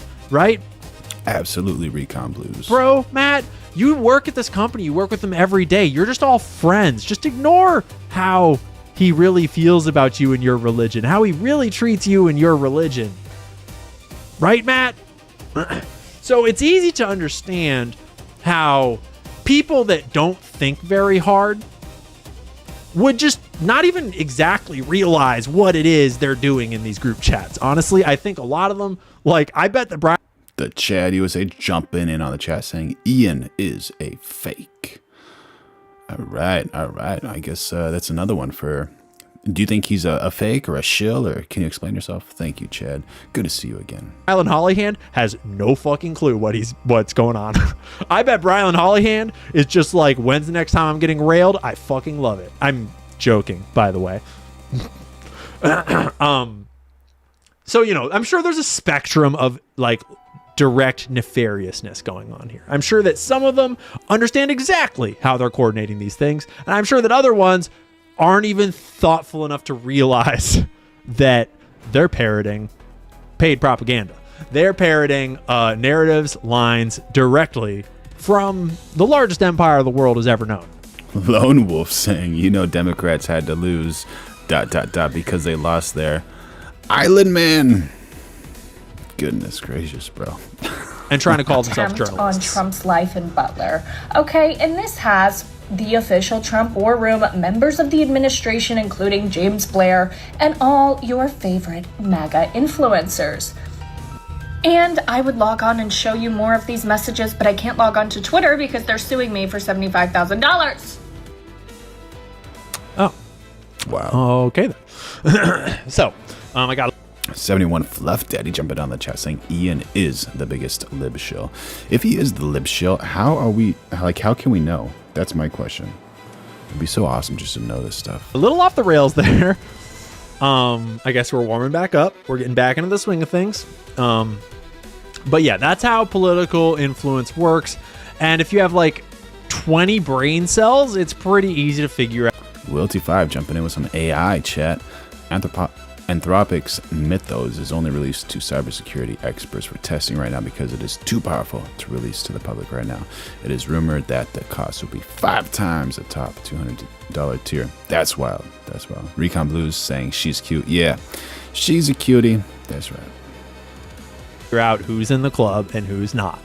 And then there's some, notorious fence sitters that might not be technically like in the club, but they don't want to be out of the club either. So they want to be like a rebel, and they don't really want to take their beanie off, but like they don't really like have any of it. It's a little awkward when you're wearing it while you're shaking hands with the president, and you don't really know what success means to you anymore because you didn't get into this to be a shill. You're supposed to be a rebel skateboarder, but like now you are a shill, but you're like, it's very complicated sometimes. There's a lot of identity.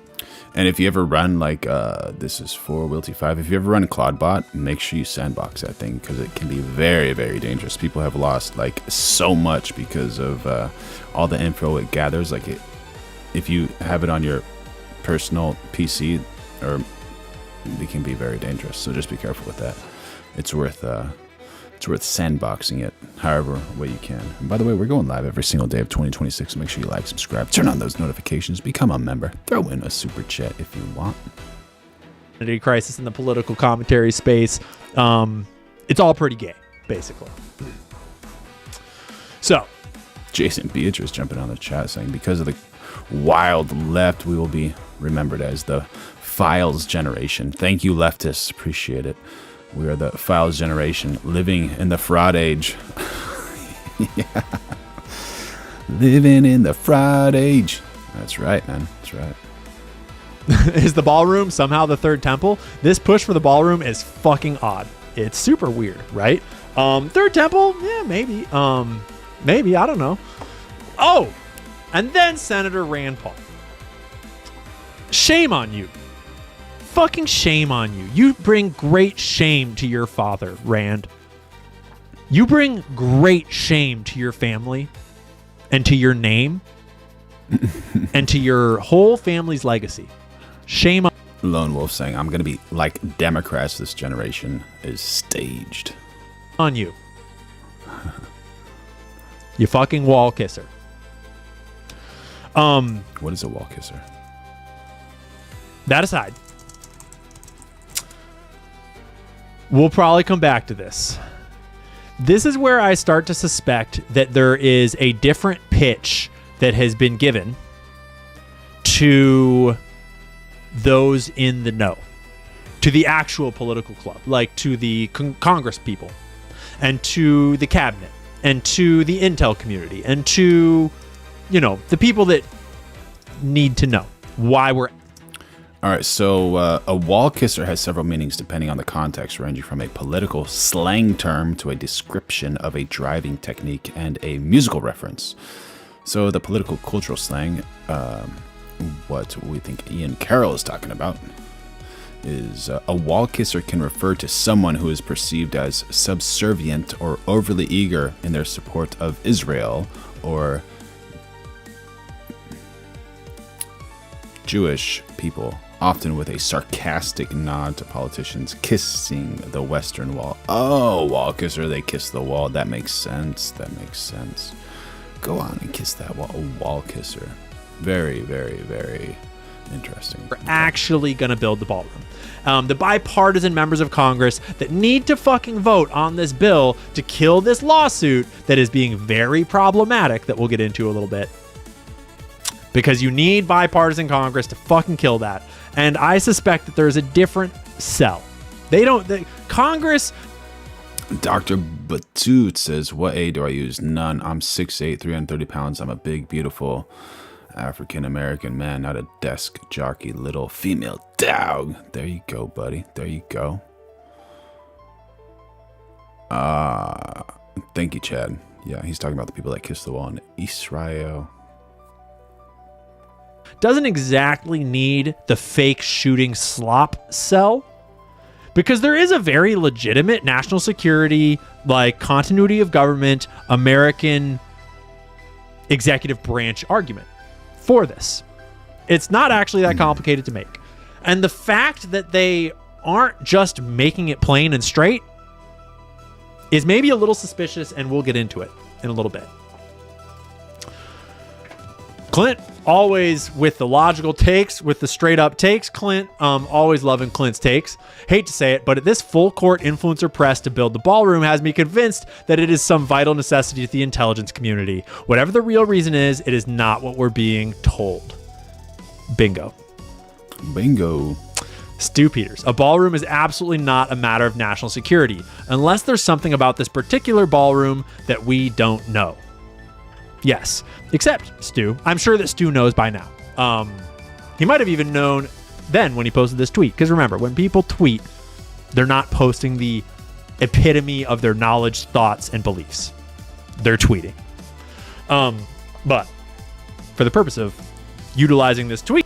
All right, so here's the results to the poll. Let's see if you guys can see that. So out of 110 votes, 110 votes said no, you do not support Candace Owens. 90 votes said yes. So that's a 45-55 split out of 170 total votes. Thank y'all so much for voting. Make sure you like, subscribe, turn on those notifications. We're going live every single day of 2026. Become a member. Throw in a super chat if you want. Cool to know. Cool to know what we are thinking. Wait, as a segue, a lot of people actually knew months ago, years ago, they could have told you what this is all about. It's actually not super hard to put together. Willie Wallace guy jumping on the chat saying Ian seems legit on investigating Island Man. There you go. But I think that the person that has put it together better than anyone so far. 71 Fluff Daddy says the ballroom is about Trump's legacy. That's it. Look what I did. yeah. Look at what I did. Look at me. Look at me. Look at this, what I built. There you go, buddy. Is Dre from the Dre dossier. And we're going to get to some of her work about it in just a second. But first, a little bit of groundwork here. Thank you, Hugh. Appreciate it, brother. So, this is what the ballroom actually is all about. And this is what it actually is. It's not a ballroom. That's not what we're talking about. We are talking about the emergency presidential suite of underground shelters underneath the ballroom. And it's about to become a lot more than just a bomb shelter. Okay? There's been a bomb shelter. You know, actually, I had a Wikipedia open about it. Yeah, there's a Wikipedia page for it. The PEOC, the Presidential Emergency Operations Center. It's been around for a long time. Okay? It was built in it was remodeled after World War II. The bunker itself was originally built during World War II to protect the president. And famously, actually, we all know that during September 11th, Dick Cheney and a couple of the wives, a couple of the senior staff members were actually moved into this bunker underneath the White House, underneath the East Wing, to protect them from the Islamic terrorists that nobody saw coming. Nobody saw coming. That's cute. They just needed to make sure that Dick was safe in the basket while Donald Rumsfeld patrolled through the wreckage of the Pentagon looking for anything he could tie to Saddam Hussein so they could hit Saddam. I'm getting distracted on a tangent, though. So, The ballroom, underneath, will house the most advanced secure military bunker complex system in world history, to include medical facilities, a hospital, biodefense system. Its features missile resistance and blast-proof structures, top-secret military applications protected from drone swarms, hypersonic threats, and other modern attacks. These details were exposed in the lawsuit. It dwarfs the White House. The ballroom, the opulent shed that sits on top, was halted by court order, not the bunker system. So why the sudden urgency? So this post... Willie Wallace guy says all of our leaders are on video kissing the wall. All of them. Every single one. There you go. Maybe there's some type of minerals, you know, there's some salt on the wall that they want to get in their body. Post actually has more depth than we need right now, because it's bringing up an important point that has been puzzling me for quite some time now. Actually, let me it's starting to get dark outside. Is that gonna be too much? No, I'll do the trick. So we'll come back to this question, this puzzle.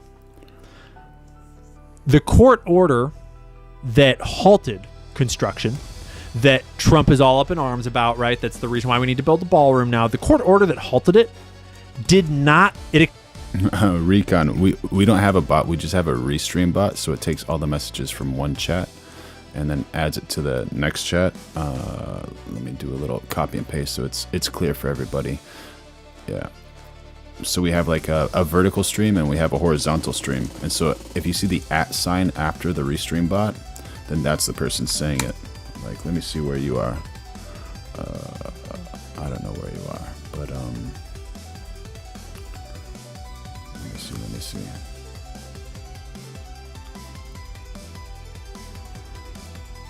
see if you're here.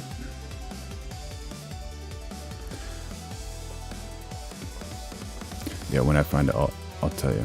Explicitly did not halt construction on the underground structure, on the whole bunker military installation top secret complex. That's all still greenlit. That is not stopped one bit.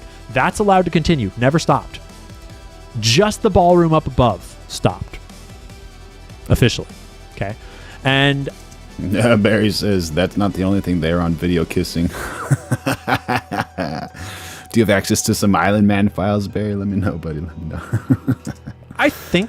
Actually, don't let me know. I don't want to hear or see about that stuff, bro. I understand why the urgency and why that's still a huge problem and why we need this ball. I think I understand. But it was puzzling me for a long time, and it is still maybe an open question. But you might be like, "Oh, source, trust me, bro. Source." You might be the retard that does that.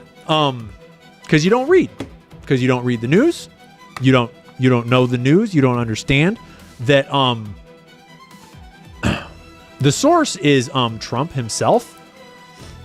Where's my there's web. Okay. President Trump saying the planned White House ballroom is ahead of schedule and under budget.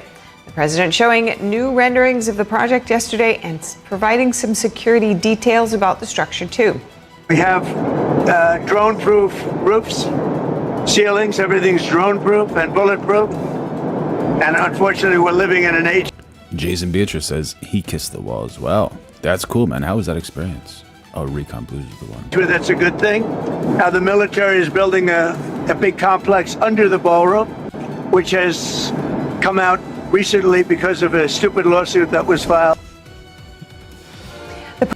Because of a stupid lawsuit that was filed. I don't like it. It's stupid. It's stupid. So yeah, source Philly, I completely made this up by listening to the President of the United States of America describe it. As for the Mossad allegations, we'll talk about that shit in just... Okay, this is for Recon Blues. Like, you see Restream Bot YouTube at GRH2D2. It says, you guys are a bunch of little kittens. GFY. What does GFY mean, by the way? I don't know. And then it says Restream Bot Insidious92 saying, being ignorant won't help the Democratic agenda. Republicans not taking action won't help either. So those are people from the other chat just chatting it up. So we can all get together and create the best community on earth. Make sure y'all like, subscribe, turn on those notifications, become a member, throw in a super chat. We're just trying to find the truth over here and trying to make our lives better. Just a minute. The Leah Files. She does great. Why am I not following her? She does great work. Humongous says, I kissed a girl, not a wall. There you go, bro. She's a gangster. What does she do? She comes from a like auditing CEOs and corporate executives background. So she's been doing some really great analysis of Erika Kirk. You know, everyone's favorite CEO, Erika Kirk. So, not that we needed more evidence of what's going on below the ballroom with the data center cooling contract and the SCIF data center. Jason Beatrice says, I'm sorry to tell you that MAGA is just voters with hats. Center supply chain donator list, but that is the foundational layer. The operating layer of what the data center is going to do, well, that's where the real concern is. So she's actually jumping ahead. You're jumping ahead here. Leah understands more than whatever that Siegel account shill understands. So I think we need Dre to fill us in before we jump all the way into the fact that there's SCIFs and cooling contracts and all of this, because if you don't understand the fact that it's a data center, none of that really makes sense. So, shout out to Sam for shouting out Dre. And actually, Dre Dossier's stuff has been going around on Twitter, and you should follow her on Twitter as well at the Dre Dossier. Oh, I don't follow her on Twitter yet. So you should follow the Dre Dossier on Twitter. But I'll tell you a secret. Twitter don't pay you shit. Okay? Twitter does not pay you jack shit. Unless you're like in the weird club or whatever. I'm not making jokes about it. Twitter doesn't pay you shit. YouTube is how creators support themselves. And more, all the other platforms like TikTok used to help creators support themselves. Doesn't anymore. It just bans you and censors you. So YouTube is how creators support themselves. It's the best way. It pays you the best ad revenue. And it just has the most consistent, safe longevity. You can build a career there. And so when you see a creator like Dre, and maybe you see her whole video on X, that's great. You should go watch it on YouTube, because that is how you actually support her as a creator. That is how you actually help her pay her bills and do great journalism like this. And we are going to watch some of her journal. Are we ready for this? Or is there more that we need to get to here? Yeah, I think we're ready for Dre to break it all down. Dre has done some of the best work out of anybody on this. Bard Clay says, I didn't take the Trump jab either. What is the Trump jab? And months ago, this video is from 4 months ago, okay? This is not new. This is not something that it's like some big mystery that no one could solve. Certainly Dre does incredible work putting all these pieces together, but pieces of this have been floating around for quite some time. But, you know, if you're Matt Walsh, it's like, it's just too much to fucking handle in the fucking brain, dude. It's just a lot to handle, bro. I understand. I'm tired. I understand. Yeah, X is super wild. It is a lot, but try to keep up.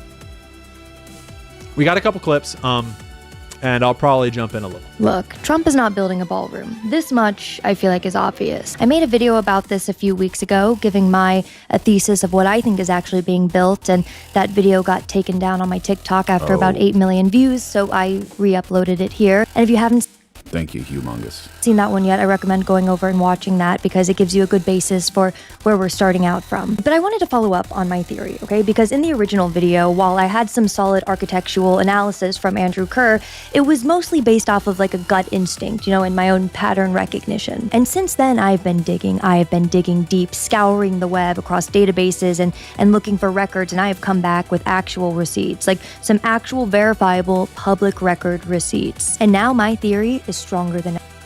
We got Jason Beatrice saying, you realize we elected Trump, right? Like, he just does our bidding. He's an elected official. We don't follow him. He works for us. And we got Bard Clay saying, both parties are corrupted, but the GOP is trying to hurt people. The Dems are trying to help, but they just suck at it. Never, okay? Because I know that Trump is not building a ballroom. He's building an underground data center, and I have the receipts now to prove it. But really quick, if you want to read all of the sources and the documentation for yourself from this video, then they're all going to be linked at the bottom of my Substack. Go support her, support creatives, support creators, Support the work they do. Give them follows, give them likes, all that stuff. So that's just a little intro. And can I just shout out real quick? There you go. Speaking of, make sure you all like, subscribe, turn on those notifications. We're going live every single day of 2026. Throw in a super chat if you want, and become a member. It helps the channel survive, because we're going live every day of 2026. Can I just shout out? It's so refreshing. God. Amit, man, says he works for us. Sounds good. Sounds good. To find independent journalists that have an attention span these days. Oh, check this one out. Seth Cooner says Ian didn't even look at the receipts, just endorsed someone who supports his preformed conclusions. There you go. That you can tell when you watch Dre do her work that she is not caught up in the slop river. She is not caught up in which way the wind blows, who said what on Twitter, all this shit, which, you know, a lot of us, myself included, are guilty of getting just sucked away from what we're trying to do by. And I think that's kind of the point. And it's so refreshing to find people that can follow a train of thought still. It's incredibly rare in this slopified world. Baron Coleman comes to mind as a journalist that can follow a train of thought and stick with it. Candace. There's a lot of people that do it. And it's just really notable in Dre's style, and it's refreshing. It's super refreshing. So thanks for being like a sane, rational person, Dre. It's refreshing in this media landscape these days. 6 minutes in. For sure. We're going to jump in to number 6 here. November 4th, something pretty wild happened.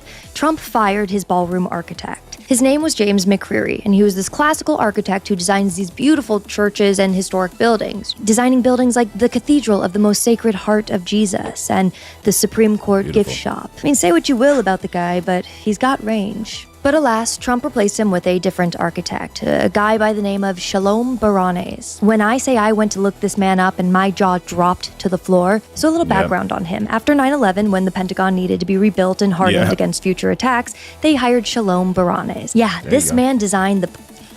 And yes, his early life checks out, and no, that's not the point here. But he's got to hire buddies, right? But yes, we will talk a lot about Israel in just a little bit.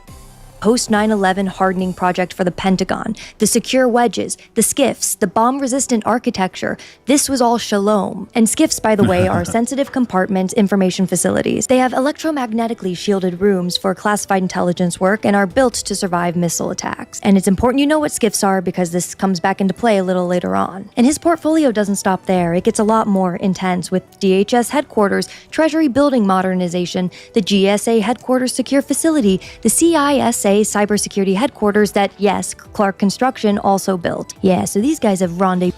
He also has a strong portfolio of rebuilding synagogues, including some donated free synagogue restoration.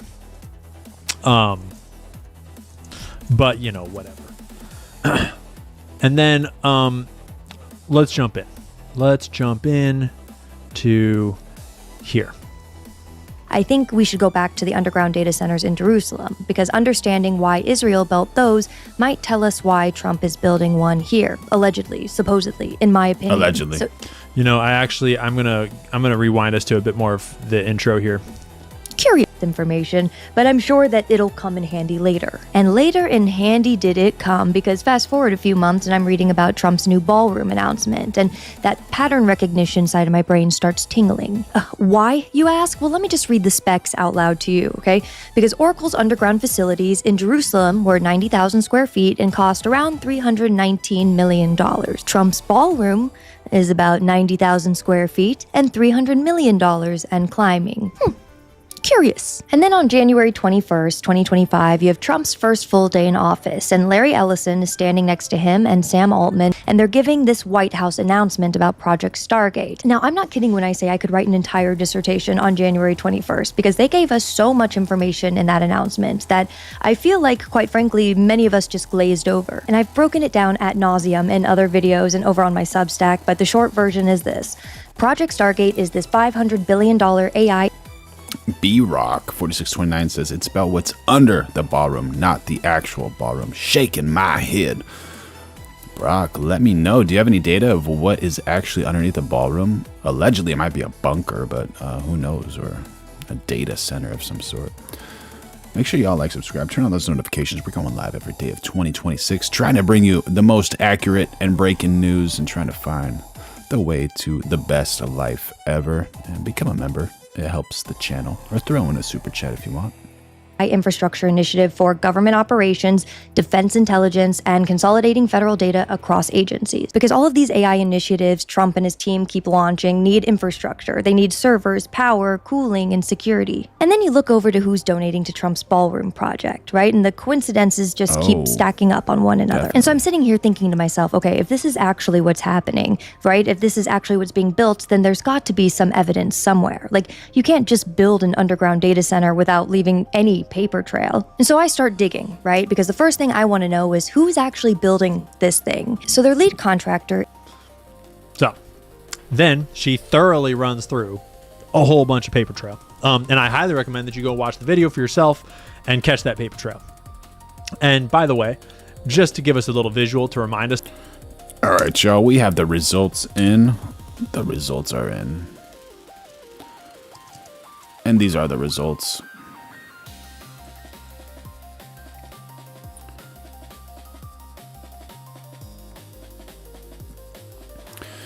Grok is in first place with 33% at 9 votes. Surprising. Claude is in second place, 21%, 6 votes. Perplexity in third place, 18%, 5 votes. And Gemini is tied for third place with 18% at 5 votes. So there you go.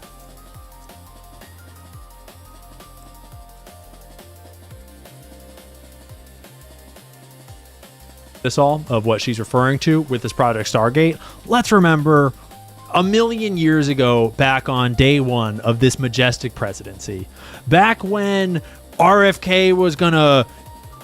Willie Wallace guy says some say it's for tech under the ballroom. Some say it's a Babylonian temple being built along with it. A Babylonian temple. What does that mean? Thank you so much for your chat, Willie Wallace. Get rid of the jabs and save the health and make the food not poison and put Fauci in prison and Kevin Biggs jumping on the chat saying if liberal broads spent more time on policy for the Dems and less conspiracy nonsense, they actually might have a chance in November. There you go. Dropping opinions in the chat. Thank you so much. Close the loopholes and all the stuff. And Trump was going to drain the swamp and put them all in prison. 562 Adam. How you doing, buddy? And they released the Epstein files and Cash was going to arrest the pedophiles. And there was all this. It was bullshit, obviously. And yeah, I am ashamed to have fallen for a lot of it too. And maybe, any one of the signs were there. And day one was a day when Trump decided on day one to hype up this $500 billion AI super project. And the way that Larry Ellison, everyone's least favorite Israeli piece of shit, decided to try to sell this to the world was with a vaccines pitch, with a customizable vaccines pitch. It just was all very nonsensical and out of touch and super uncalled for and very revealing about what has been happening ever since. So if you don't remember, that is what she's referring to. And it's all coming full circle now, as things tend to do. Okay, jumping back forwards.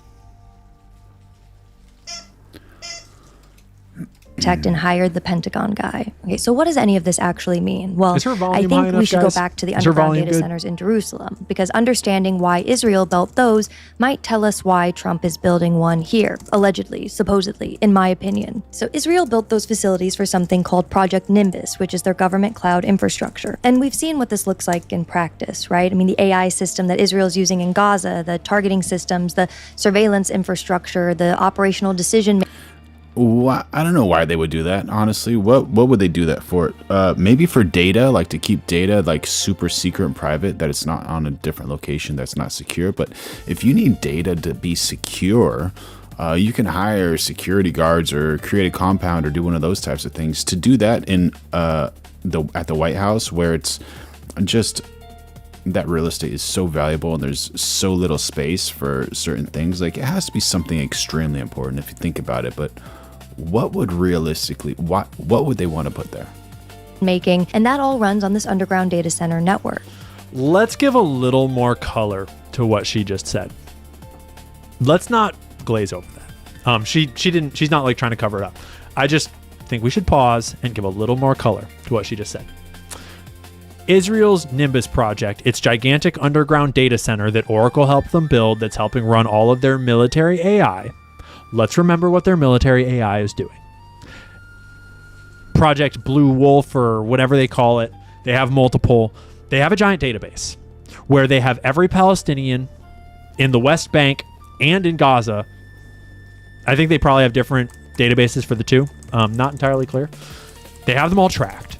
They have everything they know about them, all their info, all their movements. They have cameras set up all over the West Bank, constantly surveilling, watching them in their homes, watching them outside their homes, in public streets, in private places, everywhere they go, tracking their movements as they move through checkpoints, all of it. All of that is recorded in a database. It's constantly monitored and used for whatever they want. Whether that is arresting them for no reason, whether that's... One Love has joined the chat saying data is important because it reveals your personal thoughts. Yeah. Beating them, whether that's restricting their travel, taking their jobs, taking their property, taking their homes, whatever you want. Take it to Gaza. Jason Beatrice, bro. Chill, man. Do you want me to delete that? It's going good, Alex. Going good, man. We got a good one today. This is awesome.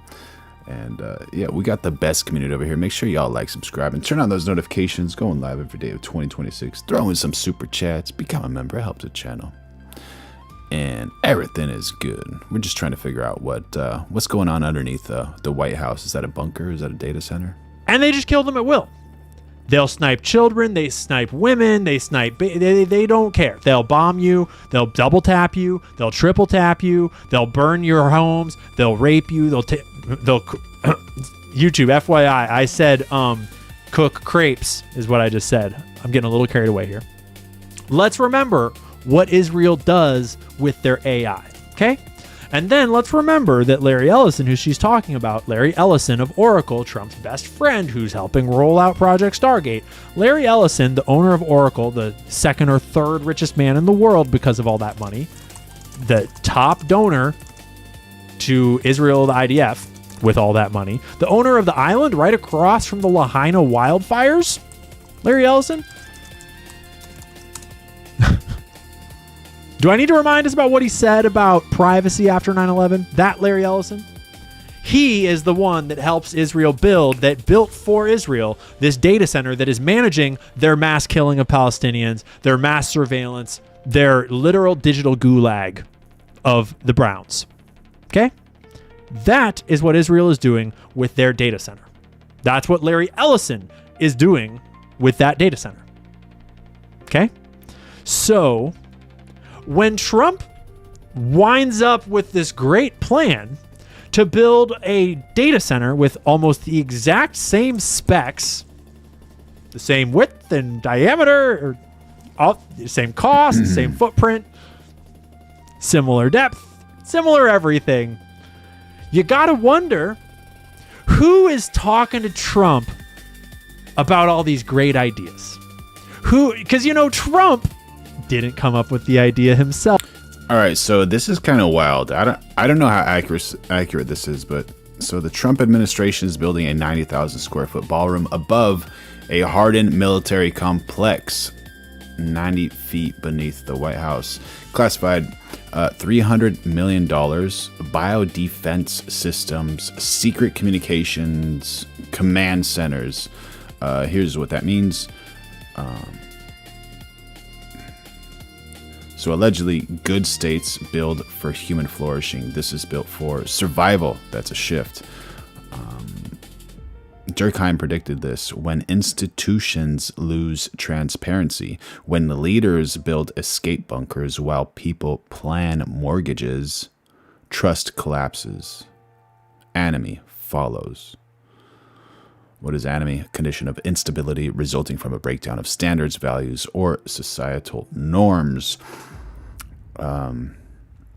So the ballroom is the lie. The bunker is the admission.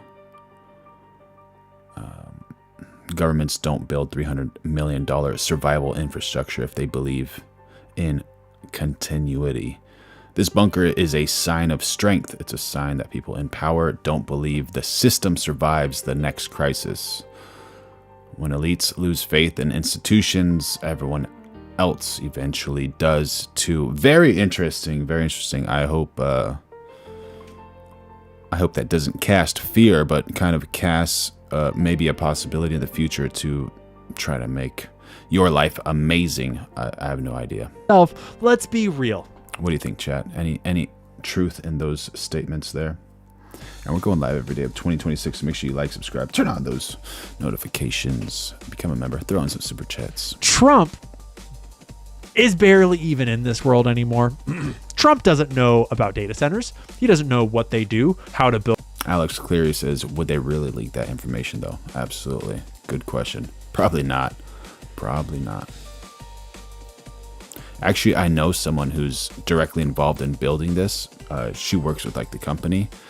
And I was like, well, come on, give me some info. You got to give me some type of info. I'm not going to name any names. I'm not going to say you or this or that or whatever.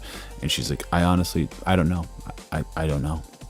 I don't know. So either she doesn't know, or B, she's like signed an NDA and she can't talk about it. So build them, why to build them. He doesn't know how many brown people you can kill in a day when you have a data center, or how helpful it is for killing the browns. Trump doesn't know those things. Okay? But he's surrounded by people. Recon Blue says Palantir is being used to acquire targets in Gaza as well.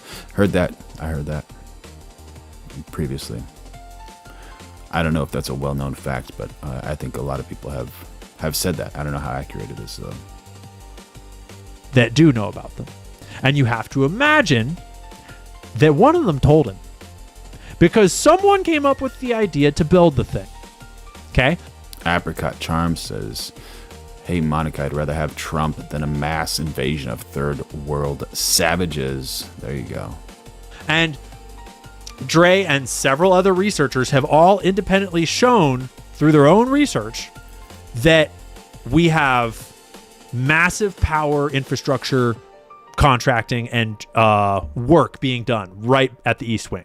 We have massive water infrastructure work being done. We have all of the contractors that specialize in specifically data center type work that have built classified data centers. All of the pieces, you can watch Dre's whole video about it. You can do more research about it. We might get into some of mine about it in a bit. It's very clear that they're building a giant data center down there. Not just a bomb shelter and bunker. They are replicating Israel's underground infrastructure underneath the White House. And you gotta wonder who gave those ideas to Trump. It was probably not, some Christian patriot like Tucker Carlson, for example. It was probably one of the Israeli pieces of shit that is currently actively involved in how well it's working over in Israel with all the projects that they're using theirs for. So just keep that in mind. Where the inspiration came from, who the inspiration came from, as we get a little deeper into this.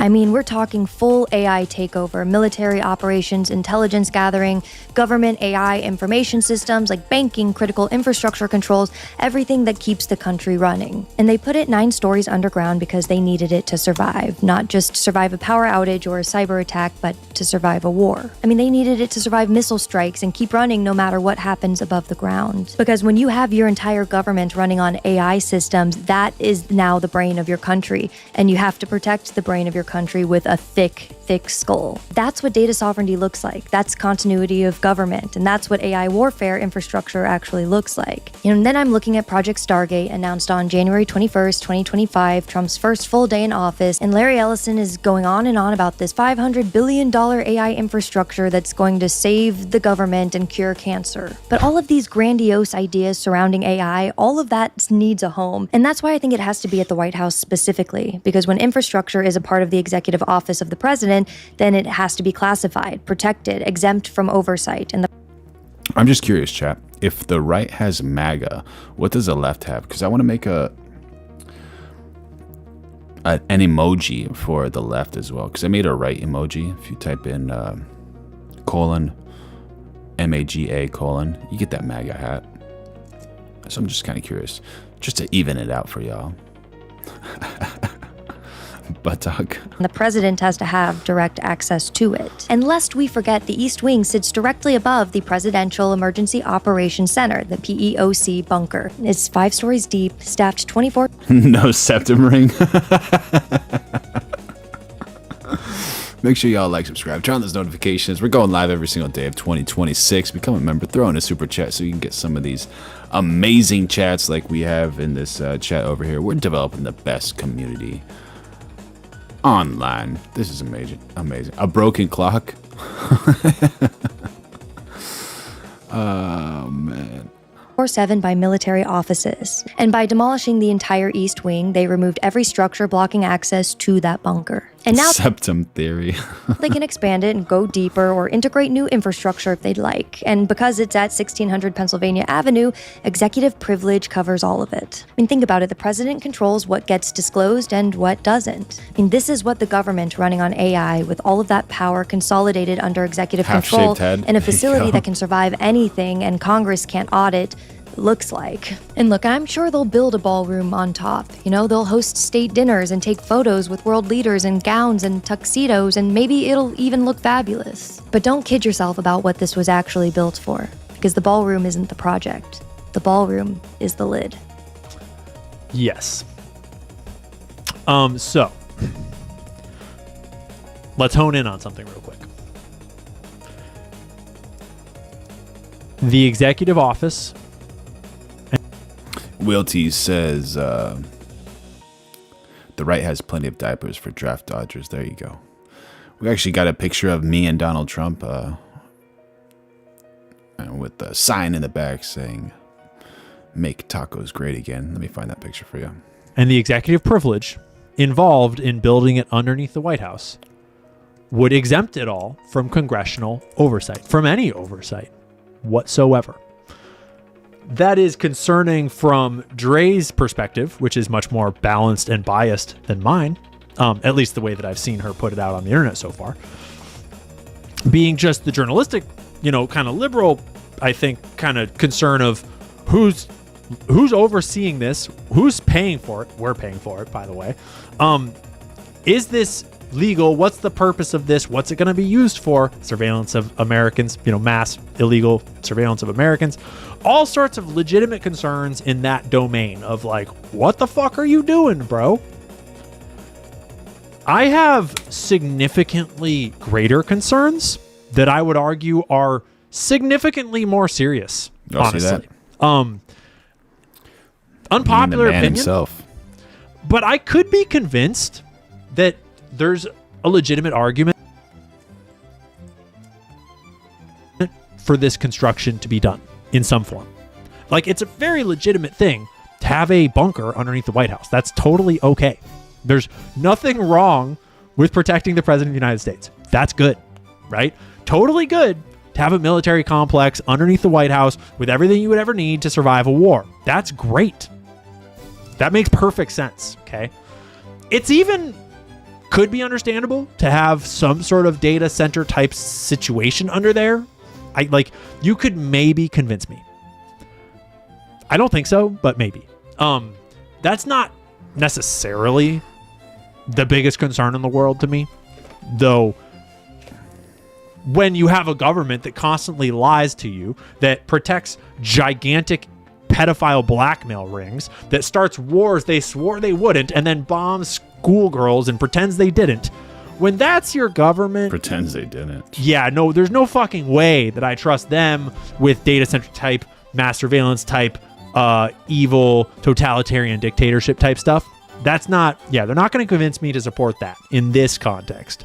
But if America was actually American, and we actually had a constitutional republic with, like, actual grown-ass men with morals and values actually running the country, if we lived in a real world with a real government, I could be convinced to let something like that happen. It wouldn't bother me so much. Because there's nothing wrong with the executive branch being hardened, strengthened, protected, etc. That's not what's concerning me. That's not what's concerning Dre either. Dre is obviously, I assume, concerned by the corruption, the graft, the digital mass surveillance implications, the what the fuck is this going to be used for? Why doesn't it need to be done in secret? And why are we all paying for it with no oversight? All of those are great concerns. But my concern is far more pressing national security. We're in big fucking trouble. We are in big fucking trouble. And let's put some of the pieces together here. Okay? Donald Trump is the first Jewish president of the United States of America. I'm tired of I'm tired of people dancing around the issue. That's a pretty big statement. He's obviously surrounded by a bunch of Israeli assets. He's obviously been threatened or blackmailed by Israel multiple times.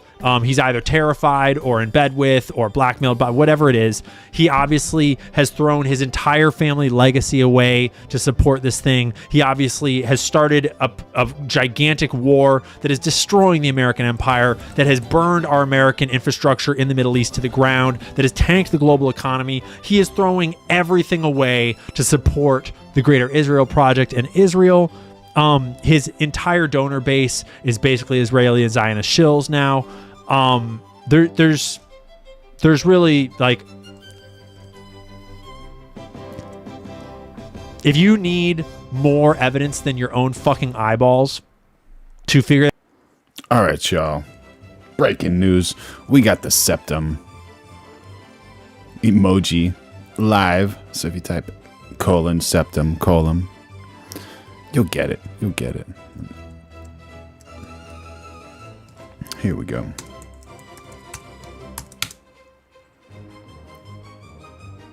Never mind. It's not live yet. Figure that out at this point. Leave. Just leave the channel, okay? Leave the channel. I don't care to try to convince people anymore of that base layer of reality. If you can't figure it out, go find another place to hang out. So if that man, Donald Trump, surrounded by all of those Israeli advisors like Jared Kushner and Howard Lutnick, Miriam Adelson, and his daddy, Bibi himself, for example, among myriad others. If he's surrounded by these people and someone is telling him about how great Israel's data center thing is going and how this underground system and all this stuff, whoever came up with this idea and then got it into Trump's little orange head, do you think it was an America First person? Or do you think it might have been a Zionist? Just do a little basic math. How many not Zionists are even in his circle to even have a conversation with him? Right? So the way my math checks out, it was a Zionist, probably an Israeli one, probably one deeply involved in Israel's tech and military infrastructure systems with knowledge of what's going on over there. AMZN. I can't repeat that, buddy. Is probably the ones that put this in his brain in the first place. And it's not hard. It would not be a hard thing to convince him of. That'd be easy. Like, you want to be a badass in the digital age? You need a fucking super AI government, military. It's like not even a hard thing to figure out, right? So they enact this project in secret at first. It was all a secret at first. And then the lawsuit happens. It comes out that actually they are building a lot more than just a ballroom when they're doing this whole thing. It all starts to come out in these lawsuits, and Trump gets super pissed, and they start to admit that, like, yeah, we're building a ballroom, and yeah, we are also building a bunch of secret underground military stuff, and it's classified. Okay, it's classified. They have not yet disclosed for themselves that it's a bunch of data centers too. They're just saying it's classified military stuff. But all the journalists have put together enough pieces by now that it's fucking a data center. And one of the, there's lots of ways that you can put that together for yourself. How you doing, Mike? But one of the ways that you can kind of put two and two together, if you how you doing, Cap Wins? have at least a little bit of brain cells, is look at the donors list. The donors list is a who's who of not just data center and tech companies, also construction and military and all sorts of stuff. It's not ballroom people, that's for sure. It's Apple, Amazon, Alphabet, Meta, Palantir, Microsoft, NVIDIA, HP, Micron Technology, Booz Allen Hamilton, T-Mobile, and Comcast. They're all big donors to the ballroom. The defense industry, Lockheed Martin. I just learned today that Caterpillar is Israel's #1 supplier of heavy equipment. That was great to know.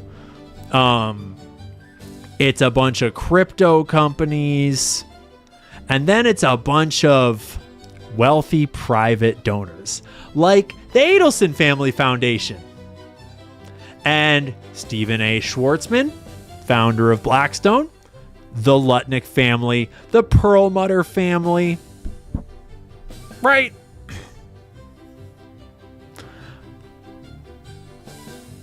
Okay. So,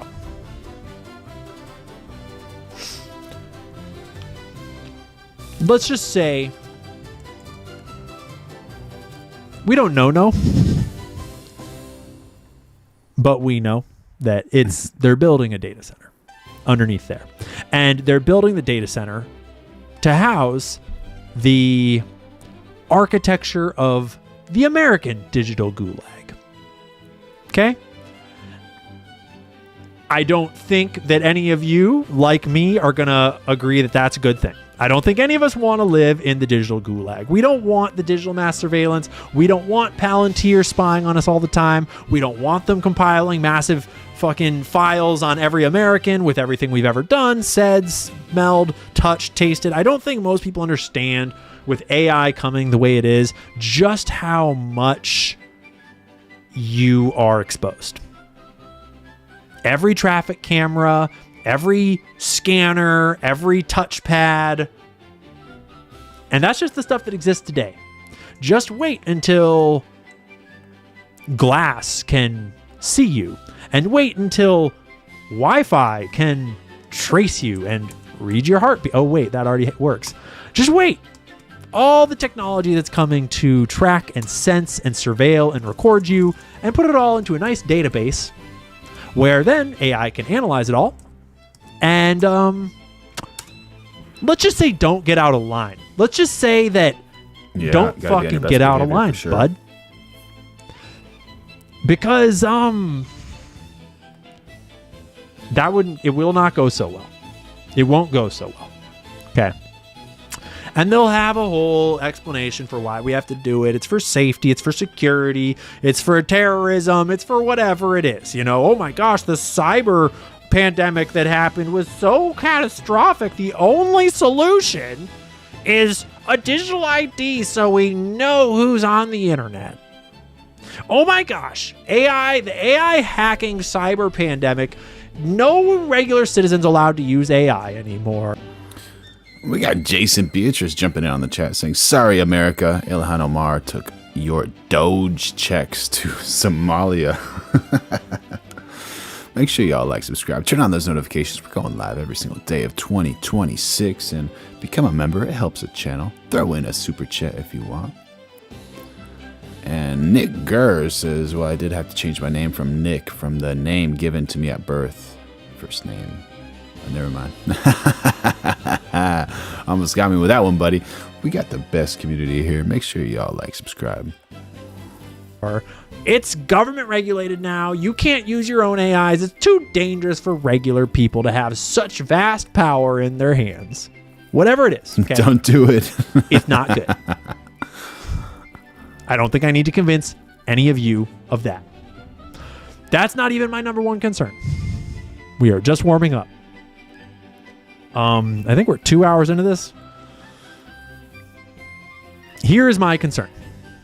Do I have a visual aid here? I think I do have a bit of a visual aid. It's a lot of sources.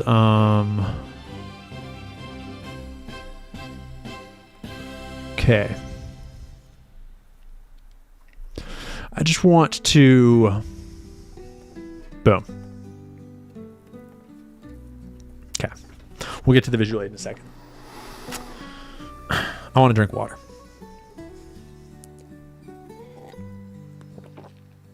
How are we doing, guys? It's been a while. I think I'm remembering how to do this job relatively well. I think it's coming back. I wasn't really sure if we'd hit a roll tonight. But I just came up for air. We've been going for 2 hours. And I don't exactly know what I've said yet. But hopefully it's all been kosher. So... Thank you, Nick Gurr. Appreciate it, brother. Here's my concern. Welcome on board. I'm honestly, I might make a more concrete video that sort of puts the sources all together. But in this right now, I actually would rather frame this as this is just a theory.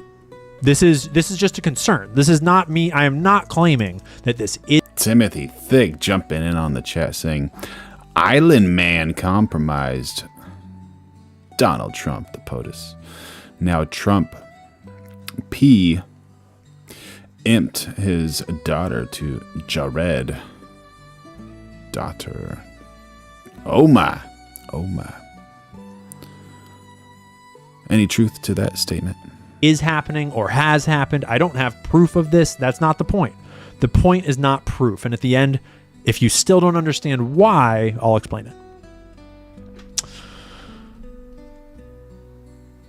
Let's just, for the sake of argument, assume that the collective independent journalism space is... Critical 509 says the liberals are punching the air reading the files and finding out that Trump was Island Man's enemy and not his friend. Correct. And we are building not just a secret military compound underneath the White House, but also a data center situation, okay? That is going to control the AI infrastructure of the future of American government, warfare, banking, and everything. Oh, very cool. Because it is under executive privilege, there's no oversight. It's not overseen by Congress. No one can audit it. No one knows. No one can see. There's no record that we can't access. Okay, it's all completely secret. All within. Just so y'all know, user TT says this just in. I don't care. The executive branch. The executive branch is currently run by a man that actively covered up a multi-decades long Israeli pedophile blackmail ring. Okay? We all know that it's an Israeli pedophile blackmail ring. And we all know that they've covered it up. There's no one to arrest, no one to look into. Not even Howard Lutnick, who is literally a donor to this fucking ballroom. Not a handler to Trump at all, just a donor to the ballroom. Oh yeah, and neighbors and good buds with old Jeff. Although he lied about it. But we'll get more into the Epstein stuff another day. Okay, just reminding us. The executive officer in right now, the chief executive of the United States, is the man covering up that whole situation. He's the man that burned his own legacy to the ground to go start Israel's war for them. He's the man that let the entire U.S. military base presence in the Middle East get bombed to oblivion, probably never to be returned, just so that Israel could have this war. Destroying the entire global economy over throwing this war for Israel. Also, his daughter is married to a literal demon, Jared Kushner. Oh, man. That is the man in charge of the executive branch. And so that is the man that... Recon Blues, new tactic. Just keep doubling down. ...that oversees all of the oversight over this project right now. And no one else can double check it. The idea probably came from the psycho-Zionist tech military bros in his orbit. Like Larry Ellison, for example. Like Palantir, for example. Like maybe from Bibi himself. I don't know. We know that they're building something, but we don't know the subcontractors list. Willie Wallace guy jumping in on the chat saying the new secretary of the Fed that Trump is pushing for is the son-in-law of Estee Lauder founder. Island Man emails star worth a couple billion. There you go. New secretary of the Fed. All right. Great data. Thank you so much, Willie Wallace, for jumping in on the chat. All private, all classified. We don't know the specs of what's being built. All classified. We don't know what's getting put in. All classified. Okay? And you're never going to know. And Brock4629 says, seems like Trump is being dark-mailed. What do you guys think? Is that accurate? Think Trump is being dark-mailed? No one's ever going to know. Congress isn't going to know. No one's going to know. But they're going to build it. And once they build it, it's concrete and wire and fiber, and it's done. Okay? There you go. And it's not that hard to imagine a world where they openly and intentionally interlink it with Israel. That would actually be quite a logical thing to do. Oracle's already got one in Israel. And we're the greatest allies ever.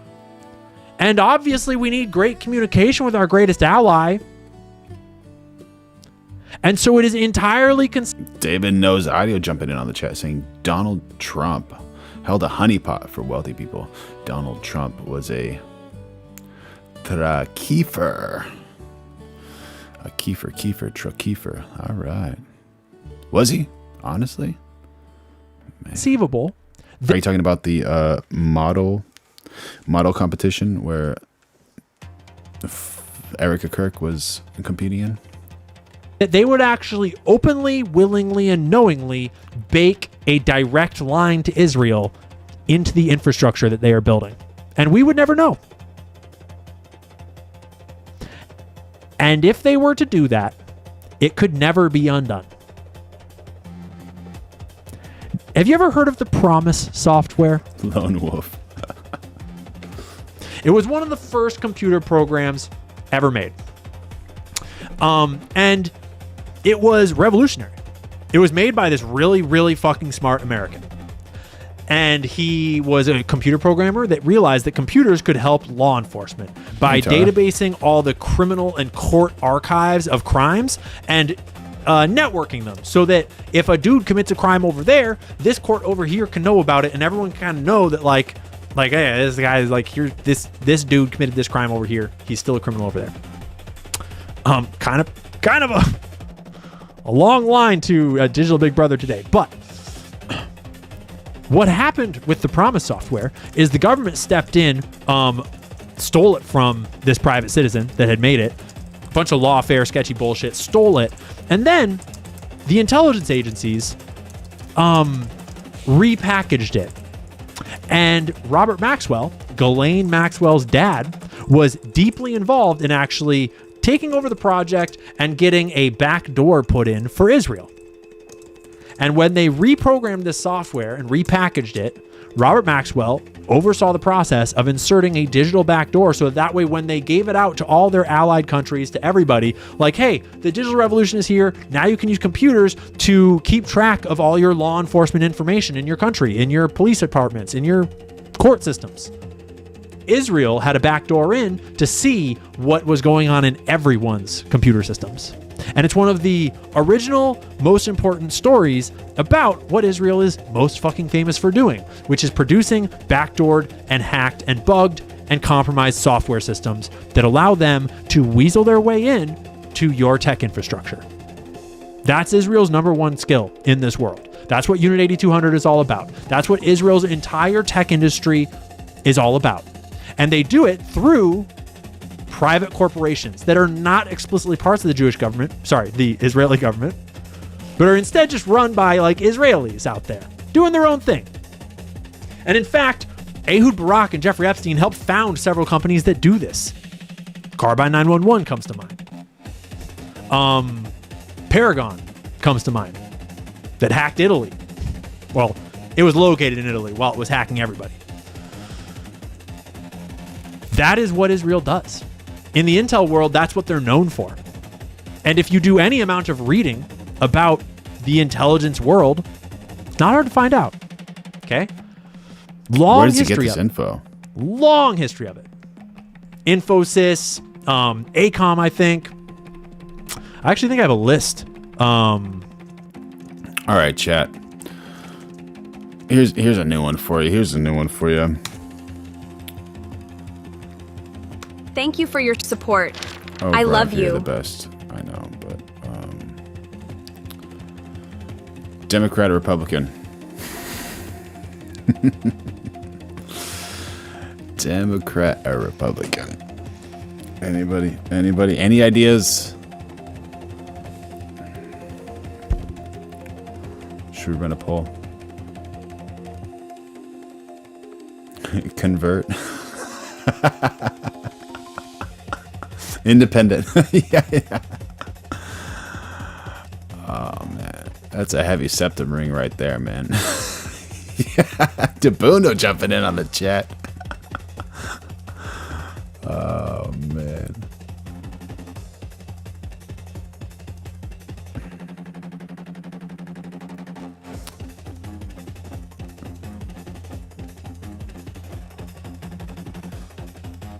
Awesome, Underboss. Good to see you, buddy. Good to see you. Thank you for your support. I love you. Why is it going all wild now, man? My goodness.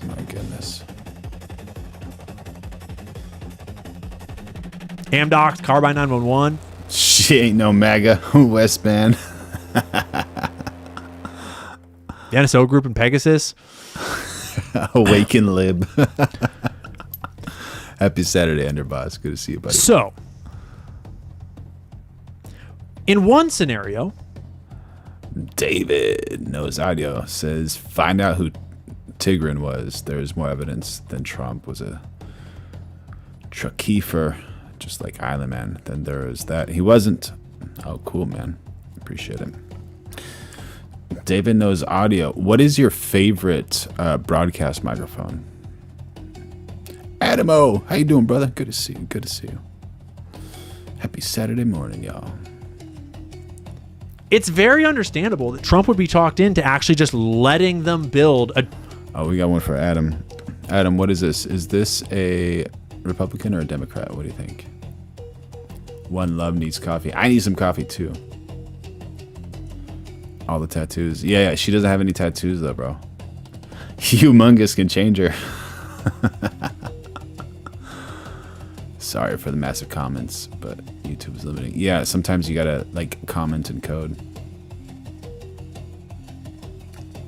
For sure. Direct line to Israel.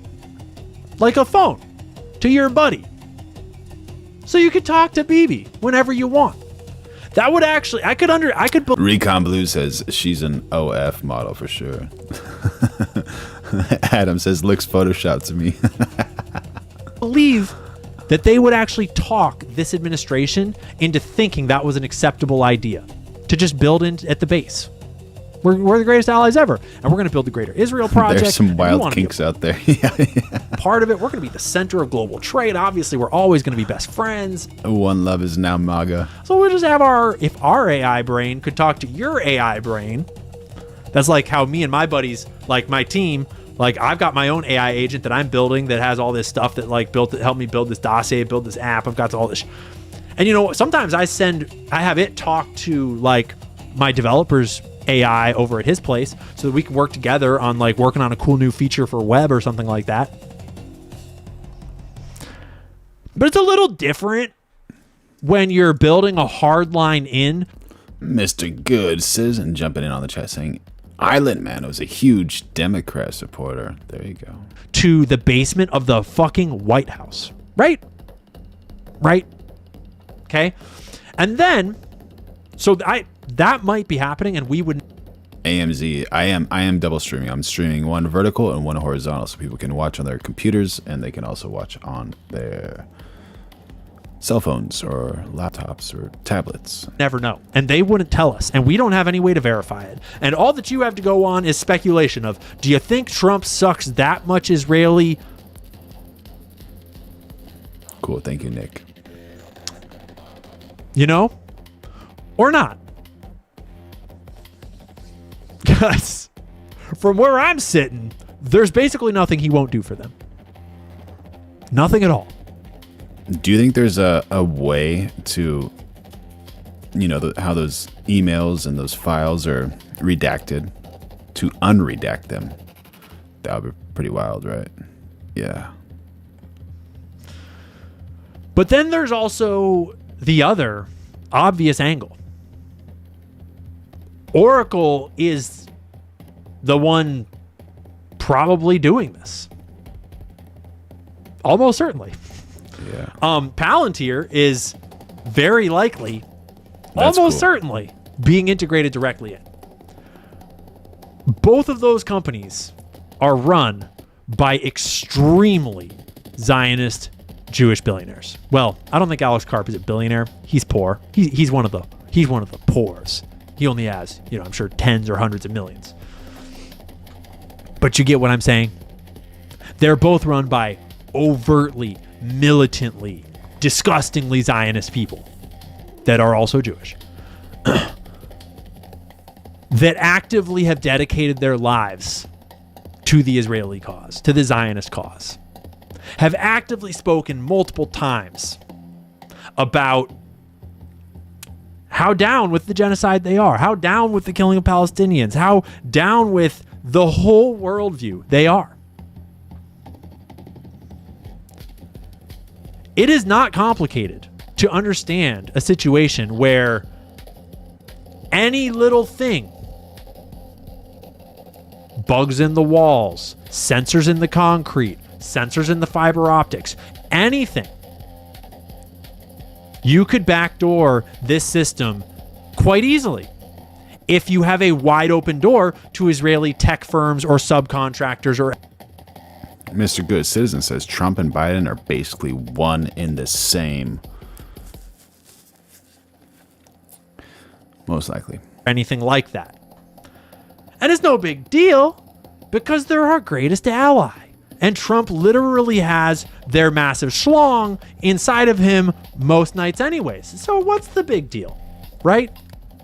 Well, the big deal is once that's in the concrete or the fiber optics or any piece of this building, it's the literal fucking White House. Okay?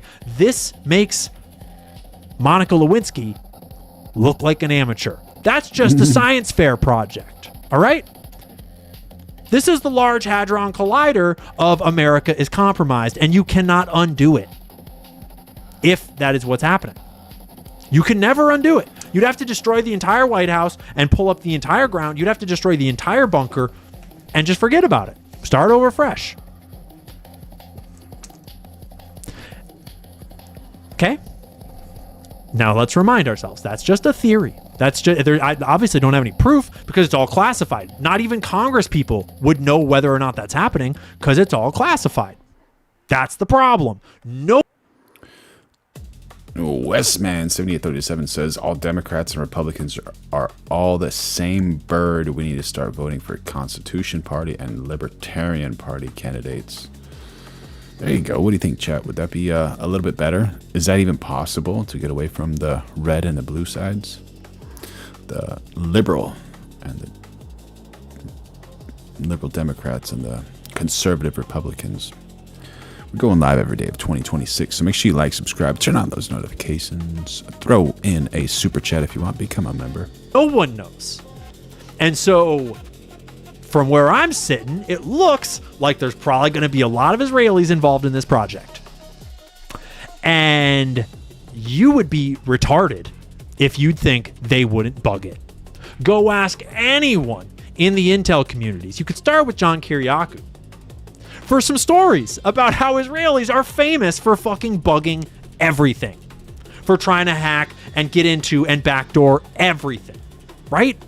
And so it is a national security threat of the highest level to let the president do this. It is unacceptable. It is treasonous to have our government going along with this without some level of security to say you cannot work on the AI infrastructure that is going to run the digital mass surveillance of American citizens in perpetuity for the rest of our lives on your children, your children's children. That cannot, that architecture, A, is unconstitutional and should be fucking burned to the ground, but B, cannot be even remotely touched, even smelled, even imagined from a mile away by a member of a foreign group like a Zionist or an Israeli. You know, the one group. Mr. Good Citizen saying that two corrupt parties arguing over who's more corrupt. It's hilarious. In the world most famous for bugging things. Okay? Brian Comer saying to get rid of both parties, you'd have to convince those involved to give up their power for this cause. They won't even agree with the other side on things they agree on. You nuts. Yeah. Very accurate statement, Brian Comer. Thank you for jumping in on the chat, buddy. That is my concern. Because if it happens, we are entering a digital gulag era where the Zionist project has a digital, maybe even physical, backdoor directly into the basement of the White House. And there's nothing any future president could ever do about it. It makes whatever it is they do timeless, permanent. Okay? And so, to a skeptic now, maybe Matt Walsh is watching this clip, and Matt Walsh is out there thinking, wow, what a Jew hater. First of all, they're not real Jews, okay? Think Larry Ellison is a religious Jew? He is something. But furthermore, doesn't matter. I don't care if they're Jewish or not. If they're Zionist in any form, they shouldn't be anywhere near this fucking thing. Because the definition of a Zionist is that you support another nation. And you should not be working on the critical infrastructure underneath our White House, especially when you support any other foreign nation, especially when that other foreign nation is the one that's fucking famous for bugging and tapping and hacking things. And they've done it to us multiple times. Okay? Period. And so, obviously, I'm not 100% certain that that will or has happened. Jason Beatrice jumping down the chat saying Democrats have all the fraud in the blue states. We don't. There you go, Dems. What do you think about that one? Can't be. No one knows. Am I 50% sure that it will happen? That's the plan? Lespa, how you doing, buddy? Good to see you. Maybe. I think if I had to ballpark it, I think that there is maybe like a 20 to 70% chance that this is the whole point. This is the whole plan. And that it's going to happen. But here's the thing. Here's the fucking thing. Okay? Let me take this thing off screen. Here's the thing. 1% chance is too much. Think about it. If you're building the AI infrastructure of the future of American digital mass surveillance of American citizens, which is already illegal. Jason Beatrice saying California refused a federal audit on EBT records. I wonder why. Very good question. Very good question. And China had a 1% chance of hacking that system at ground level and having a backdoor into it forever. You would do anything in your power to mitigate that 1% chance. Anything. Because 1% is too great of a chance that a foreign nation gets a backdoor into that system. Because if anyone gets a backdoor into that system, oh boy, are we in fucking trouble. Because now you have not only built a digital gulag that is unconstitutional, illegal, and demonic to mass surveil and control your citizenry in the land of the free, but you have also then just taken the keys and handed them to a foreign nation. So, you can come to your own conclusion on... Hey guys, I think I got to restart the stream to make sure that the septum thing works, but make sure you like, subscribe, turn on those notifications. We're going live every single day of 2026, and I'm going to restart this, and I'll be back in about 5 or 10 minutes. I love you. The Lord loves you. If anyone spreads all that hate on you, just let it roll off of your back like water does off of a duck's